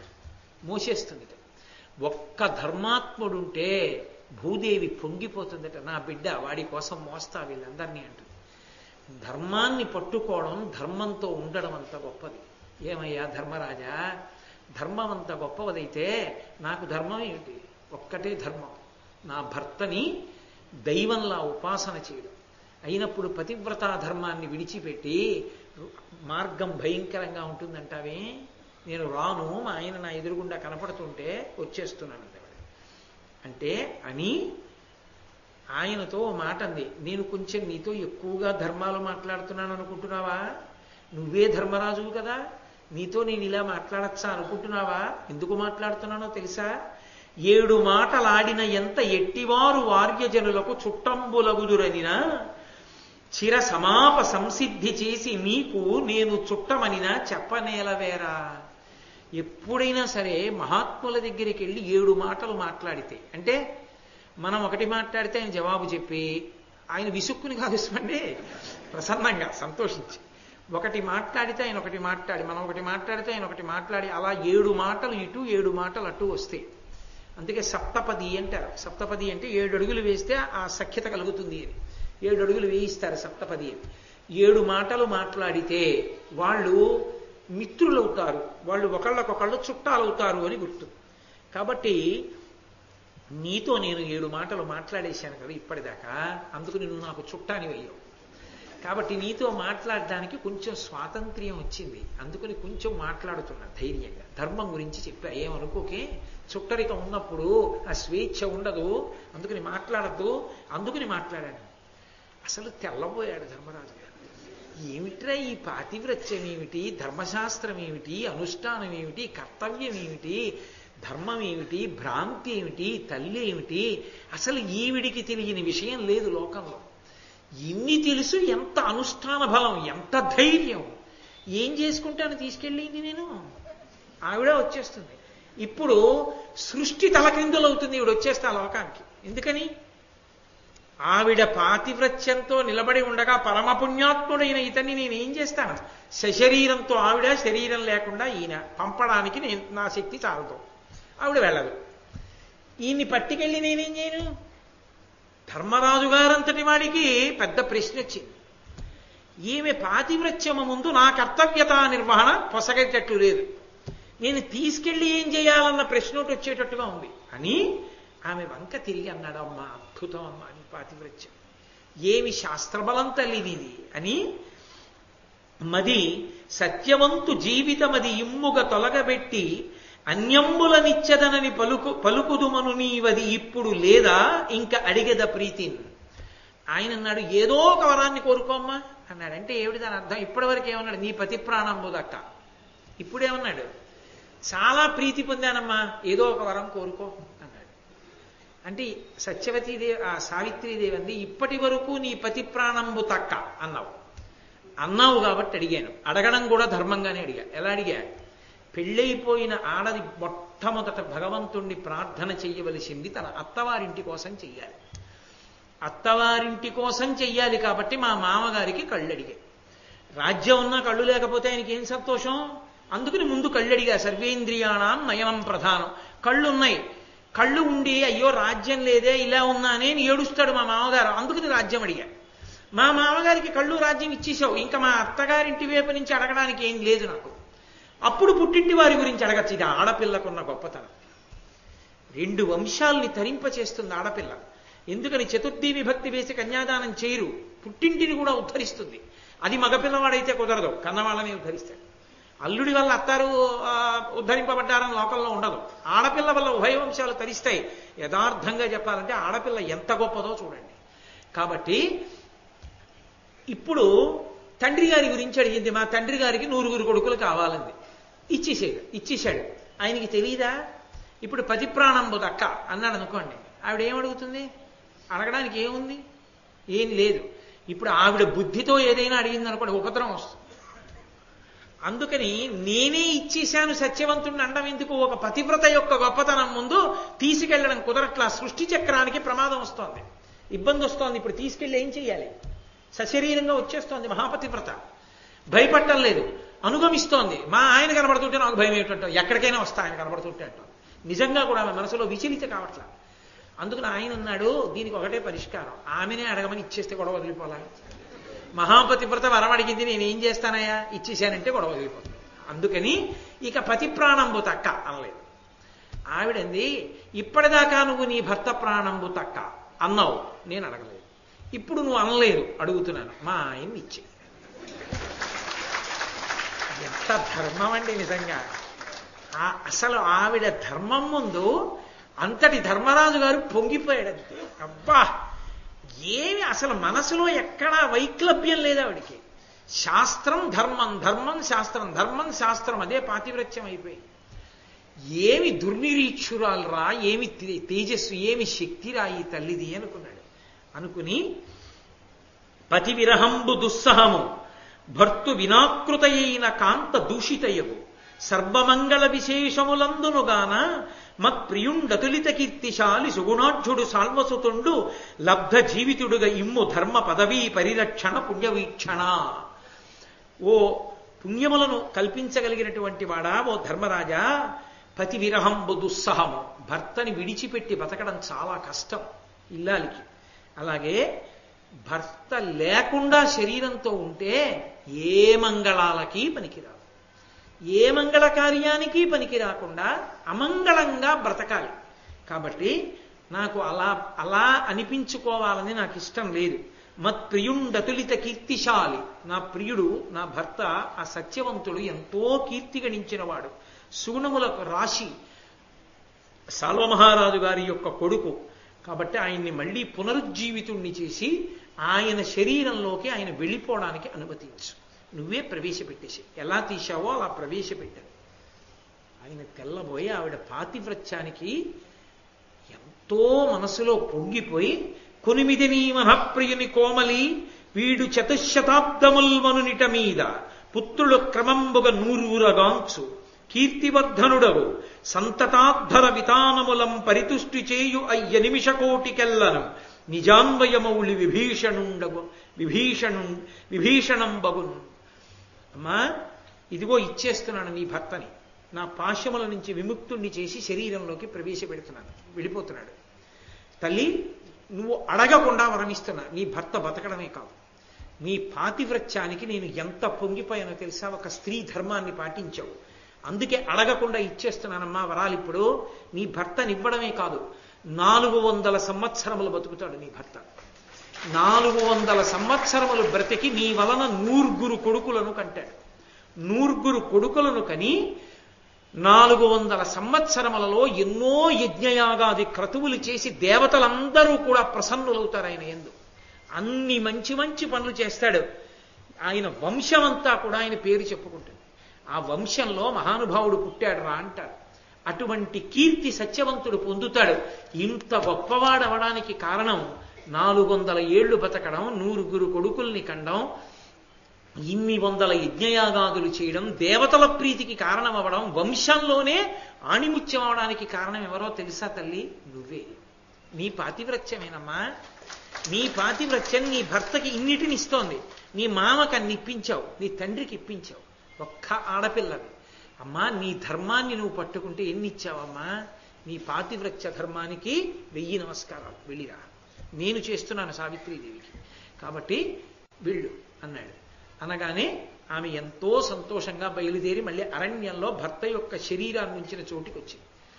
వచ్చి ఆమె దగ్గరికి వచ్చి మళ్ళీ తొడ మీద తల పెట్టుకున్న తరువాత నిద్రలోంచి లేచిన వాడిలా లేచాడు. లేచి, అబ్బా ఏమిటి ఇంతసేపు నిద్రపోయాను, నాకు నిజంగా చూసినట్టు అనిపించిందే, ఎవరో నల్లటి ఆకారంలో ఉన్నాడు, ఒక వ్యక్తి వచ్చాడు, ఎంత బాధ కలిగిందో, లోపల నుంచి ఏదో బయటికి తీసినట్టు అనిపించింది, పాశముల చేత కట్టి తీసుకెడుతున్నట్లు అనిపించింది. ఎవరైనా వచ్చారా ఇక్కడికి అన్నాడు. అవన్నీ ఎందుకులేండి, ఇప్పుడు చీకటి పడిపోయింది, అవతల ప్రదోష వేళ దాటిపోయింది, మీ అమ్మగారు నాన్నగారు వెతుక్కుంటుంటారు మిమ్మల్ని, కాబట్టి తొందరగా ఇంటికి బయలుదేరి వెళ్ళిపోదాం, మీరు కోసినటువంటి పళ్ళ బుట్టలన్నీ చెట్ల కొమ్మలకి కట్టండి, రేపు వచ్చి తీసుకుందాం, కింద ఉంటే పశువులు తినేస్తాయి కదా, చెట్ల కొమ్మలకి కట్టేయండి, మనం వెళ్ళిపోదాం, ఒకవేళ మీకు ఇంకా బడలికగా ఉంటే నా తొడ మీద పడుకోండి, తెల్లవారిన తర్వాత వెడదాం అంది. ఆయన అన్నాడు, కాదు కాదు, నా తండ్రికి కళ్ళు లేవు, నేనే ఆయన కళ్ళు, నా కొడుకు కనపడలేదని ఏడిచి ప్రాణం విడిచిపెట్టేసి ఉంటాడు ఈ పాటికి. నా తల్లి ఎంత రోధిస్తోందో కొడుకు కోసం, అందుకని మనం ఇక్కడ ఉండొద్దు, ఎంత చీకటిగా ఉన్నా బయలుదేరదాం, కానీ ఎందుకో నాకు కించిత్ నీరసంగా ఉంది అన్నాడు. మీ చెయ్యి నా భుజం మీద వెయ్యండి, వేసి అని చేత్తో ఆయన నడుం చుట్టూ చెయ్యి వేసి పట్టుకుని నడిపించి ఆ తండ్రి ఉన్నటువంటి ఆశ్రమ ప్రాంగణానికి తీసుకొచ్చింది. ఆశ్చర్యం ఏమిటంటే ఆ మహారాజుకి కళ్ళు వచ్చేసాయి. మర్నాడు పొద్దున్నే గబగబా తను ఏ రాజ్యాన్ని పోగొట్టుకున్నాడో ఆ రాజ్యానికి చెందినటువంటి మంత్రి, సేనాపతి, ఇతర పెద్దలు అందరూ బయలుదేరి వచ్చారు. మహారాజా కుట్ర చేసి ఎవరు నిన్ను ఈ రాజ్యం నుంచి బయటికి పంపించేశారో అదే రాజకుటుంబంలో మళ్ళీ కుట్ర రేగింది. ఆ కుట్రలో ఆ రాజుని మట్టు పెట్టారు, ఆ బంధువులందరూ మరణించారు. కాబట్టి భగవంతుని అనుగ్రహం కలిగితే ఎంతసేపు అండి, కాబట్టి మీరు వచ్చి మళ్ళీ రాజ్యాన్ని ఏలవలసింది, ప్రజలందరూ మీకోసం ఎదురు చూస్తున్నారని పల్లకీలు పట్టుకొచ్చారు. చతురంగ సైన్యాలు తీసుకొచ్చారు, ఏనుగులు తీసుకొచ్చారు. మహారాజు సంతోషంతో కొడుకు వంక చూసి, ఒరే నాయనా, ఇంక నువ్వు యువరాజు అయ్యావురా, సంతోషంగా నువ్వు నీకు యవరాజ్య పట్టాభిషేకం చేస్తానని నాకు చాలా ఆశ్చర్యంగా ఉంది, అసలు మనకి ఇన్ని శుభాలు ఒక్కసారి ఎలా జరిగాయన్నాడు. అప్పుడు చెప్పింది సావిత్రీదేవి, మామయ్య గారు మీరు భోజనం చేయమని అడిగారు, వివరం తర్వాత చెప్తాను, ఇవాళ రాత్రి వరకు అన్నం తినని అన్నాను కదూ. నారద మహర్షి చెప్పారు, మీ అబ్బాయి ఆయుర్దాయం 365 రోజులే పెళ్ళయ్యాక. నా పాతివ్రత్య ధర్మము చేత నేను యమధర్మరాజుని అనుగమించి నా భర్త ప్రాణాలు తెచ్చుకున్నాను, ఇటువంటి వరాలు పొందాను, అందుకే మీకు కళ్ళొచ్చాయి, మీకు రాజ్యం వచ్చింది, నా తండ్రికి 9 కొడుకులు పుడతారు, నా భర్త చిరాయుర్దాయాన్ని పొందారు అని ఆ తల్లి ఎంతో సంతోషంగా చెప్తే, ఆ మామగారు పరమ సంతోషాన్ని పొంది ఆనంద భాష్పాలు కారుస్తూ కోడలి వెంక చూసి అన్నాడు, ఆపత్సముద్రమగ్నంబైపోయడు అస్మదన్వయము పెంపెసగన్ తేపయ్యి కడవ పెట్టితి ఈ పుణ్యచరిత్ర కీర్తనీయము తల్లి. అమ్మా, ఆపదలనేటటువంటి సముద్రంలో మా సంసారం అన్న నౌక మునిగిపోతుంటే ఒక్క ఆడదానివి పతివ్రత ధర్మాన్ని పట్టుకుని అనుష్ఠించి ఇన్ని శుభాలు అనగూర్చావా అమ్మా? దుస్సాధ్యములు జరగవనుకున్న వాటిని ఇన్నిటిని సాధించి పెట్టావా తల్లి? నీ చరిత్ర కీర్తనీయము తల్లి. కీర్తనీయము అంటే నీ చరిత్ర ఎప్పుడూ చెప్పబడుగాక, ఎప్పుడూ మరిచిపోకుండా చెప్పబడుతూ ఉండాలి నీ చరిత్ర. అంటే ఆమె చరిత్ర చెప్పబడిన కారణం చేత, విన్నంత మాత్రం చేత శుభములు ఒనగూడుతాయని దాని అర్థం. ఎవరు వింటారో, ఎవరు చెప్తారో వాళ్ళకి ఎప్పుడూ శుభాలు జరుగుతాయి సావిత్రి ఉపాఖ్యానం వింటే. కాబట్టి ఆ సావిత్రి యొక్క గొప్పతనం అంతా ఎంత గొప్పదంటే, తన మగని అత్తమామల జననీ జనకులను తన్ను సకలంబును తా ఘనమున సముద్ధరించను జనవరా సావిత్రి ధర్మ చరితము కంటే. ఓ ధర్మరాజా, మార్కండేయ మహర్షి చెప్తున్నారు, చూశావా, ఒక్క సావిత్రి తన పాతివ్రత్యంతో తన మగణ్ణి బతికించుకుంది, అత్తమామల్ని సంతోషపెట్టింది, జననీ జనకుల్ని సంతోషపెట్టింది, తనని మంగళప్రదురాలుగా ఉంచుకుంది, సకలాన్ని నిలబెట్టింది. ఎందుకని? సకలాన్ని అంటే అప్పుడు జరిగిపోయిన కథ కాదు, ఇప్పుడు చదువుకున్నా, ఇప్పుడు చెప్పుకున్నా, ఇప్పుడు విన్నా, ఇప్పుడు చదువుకున్నా, ఎప్పటికీ సావిత్రీదేవి ఉపాఖ్యానం చదువుకున్నప్పుడు శుభాలు జరుగుతూనే ఉంటాయి. కాబట్టి ఆ తల్లి సకలంబును అన్నిటినీ ఉద్ధరించింది. ఎప్పుడో జరిగిన ఉపాఖ్యానం, కానీ అది చదువుకుని విన్ని చెప్పుకున్నందుకు ఇప్పటికి మనకి మంగళప్రదమైంది. ఎంత గొప్పదయా! కాలాన్ని దాటి శుభాలు ఇవ్వగలిగిన తల్లి అయిపోయింది ఆవిడ. కాబట్టి జనవరా, పాతివ్రత్య ధర్మాన్ని మించినటువంటి ధర్మం లోకంలో ఉందా? అటువంటి ధర్మచరిత అయినటువంటి సావిత్రీదేవి యొక్క కథ వినడం ఎంత గొప్పదయా! విన్నావా? ఒక్క సావిత్రి ఇంట్లో ఉండడం వల్ల పుట్టింటి వారు, మెట్టినింటి వారు, తన భర్త, తాను ఇంతమంది సుఖపడ్డారు. లోకం ఇన్ని సుఖపడ్డాయే. అలా నీ భార్య కష్టాలు పడుతోందంటానే. ద్రౌపదీదేవి మహాపతివ్రతయా. అటువంటి మహాపతివ్రతకి మీరు భర్తలవడం మీ అదృష్టం. అటువంటి ద్రౌపదీదేవి పాతివ్రత్యం వల్ల ఏమవుతుందో తెలుసా? సావిత్రీదేవి చరిత్ర చెప్పుకుంటే ఏ పుణ్యం వస్తుందో, ద్రౌపదీదేవి కథ వలన కూడా అదే జరుగుతుంది. ఎందుకని? అదే పతివ్రత కాదు, వరుస క్రమంలో వచ్చేసాయి. ఆరణ్య పర్వంలో సీతమ్మ తల్లి, ద్రౌపదీదేవి, బ్రాహ్మణి, దమయంతి, ఇంతమంది పతివ్రతల కథలున్నాయి. అందుకే ఆరణ్య పర్వం వినడం సమస్త మంగళప్రదం, సమస్త శోభనకారకం, సమస్త శుభాలు అనకూడతాయి ఆరణ్య పర్వం వింటే. కాబట్టి ఆ పతివ్రత అట్లా ఈ యజ్ఞసేని పరమ కళ్యాణ కర్మ సంభావనీయ అధిప మిమ్మును మీ అఖిలాన్వయంబునుద్ధరించు మహాభాగ్య యుక్తి చేసి. నేను ఒక్క మాట చెప్పనా ధర్మరాజా, నువ్వు కష్టాలు పడుతున్నావు నువ్వు అనుకుంటున్నావు, నీ భార్య ఇడుములు పడింది అనుకుంటున్నావు. కాదు, ఆమె పాతివ్రత్యం లోక విఖ్యాతమైంది. ఈ ద్రౌపదీదేవి పాతివ్రత్యం వల్లే, ఈ తల్లి ధర్మం వల్లే మళ్ళీ మీరు రాజ్యాన్నంతటినీ పొందుతారు, మళ్ళీ పట్టాభిషిక్తులవుతారు. ఈ అఖండ ధరణీ మండలాన్ని మీరు ఏలడానికి కారణం ఎవరో తెలుసా? మీ భార్య ద్రౌపదీదేవి. కాబట్టి ఆమె ధర్మం అటువంటిది. మహానుభావుడు మార్కండేయ మహర్షి అంతటి వాడు ద్రౌపదీదేవి యొక్క శీల వైభవాన్ని గురించి అంత మాట అన్నాడంటే అంతర్లీనంగా ప్రతిపాదన ఏమి అంటే సైంధవుడు ద్రౌపదీదేవిని ఎత్తుకెళ్ళిపోయాడు, ఆమెనేదో అవమానించాడని కాదు. పాతివ్రత్య ధర్మము ఎంత గొప్పదో తెలుసుకుని నమస్కరించగలిగిన హృదయం ఉంటే అటువంటి పతివ్రతల కథలు విన్నంత మాత్రం చేత, సహృదయంతో నమస్కరించినంత మాత్రం చేత, చెప్పుకున్నంత మాత్రం చేత ఎప్పుడో వాళ్ళు ఎవరి కుటుంబ సభ్యులుగా ఉన్నారో వాళ్ళు కాదు ఉద్ధరణ పొందడం. అప్పటికీ ఇప్పటికీ ఎప్పటికీ ఆ కథ చెప్పినవాడు, చదివినవాడు, విన్నవాడు, వ్రాసినవాడు అందరూ అభ్యున్నతిని పొందుతున్నారు. అది మహాభారతం యొక్క శక్తి. అంటే అన్యాపదేశంగా అసలు మహాభారతం యొక్క శక్తి ద్రౌపదీదేవియే. మార్కండేయ మహర్షి తీర్పు చెప్పారు. అంతటి మహాతల్లి ద్రౌపదీదేవికి సంబంధించినటువంటి మహాభారతాన్ని వినడం, చదువుకోవడం అదృష్టదాయకం. కాబట్టి పతివ్రత ధర్మాన్ని, పాతివ్రత్య ధర్మాన్ని, అసలు ఆర్ష వాంగ్మయంలో ఎక్కడా లేనటువంటి అద్భుత సన్నివేశాన్ని సృష్టించినటువంటి సతీ సావిత్రి అంటారు అందుకే ఆ తల్లిని. అటువంటి సావిత్రీదేవి ఉపాఖ్యానాన్ని కొత్త సంవత్సరం రాగానే రెండో రోజున వరుస క్రమంలో పతివ్రతల కథలు. నిన్న ద్రౌపదీదేవి, ఇవాళ ప్రారంభంలో ఒక్కసారి రామకథలో సీతమ్మ తల్లి, పక్కనే సతీ సావిత్రి గురించి చెప్పుకునేటట్టుగా మనని అనుగ్రహించి మన జీవితాలకి రక్ష పెట్టిన మహానుభావుడు క్షేత్ర పరిపాలకుడైనటువంటి అయ్యప్ప స్వామి. ఆ స్వామికి మళ్ళీ మనందరం శిరస్సు ఉంచి నమస్కరిస్తూ మళ్ళీ రేపు సాయంకాలం 6:30 కలుసుకున్నప్పుడు వేరొక అత్యద్భుతమైన ఘట్టము, ధర్మాన్ని పట్టుకున్న వాళ్ళ ఆలోచనకి భయానికి తీర్చడానికి భగవంతుడు ఎలా జోక్యం చేసుకుంటాడో చూపించే మహత్తర ఘట్టం రేపు మీకు కృష్ణ భగవానుడు పలికించినంత మేర పలికి చూపిస్తాను. మంగళాశాసనపరై మదాచార్య పురోగమై సర్వైశ్చ పూర్వైరాచార్యై సత్కృతాయాస్తు మంగళం. మంగళం కోసలేంద్రాయ మహనీయ గుణాత్మనే చక్రవర్తి తనూజాయ సర్వభౌమాయ మంగళం. ఉమాకాంతాయ కాంతాయ కామితార్థప్రదాయినే శ్రీగిరీశాయ దేవాయ మలినాథాయ మంగళం. సర్వం శ్రీ ఉమామహేశ్వర పరబ్రహ్మార్పణమస్తు. స్వస్తి.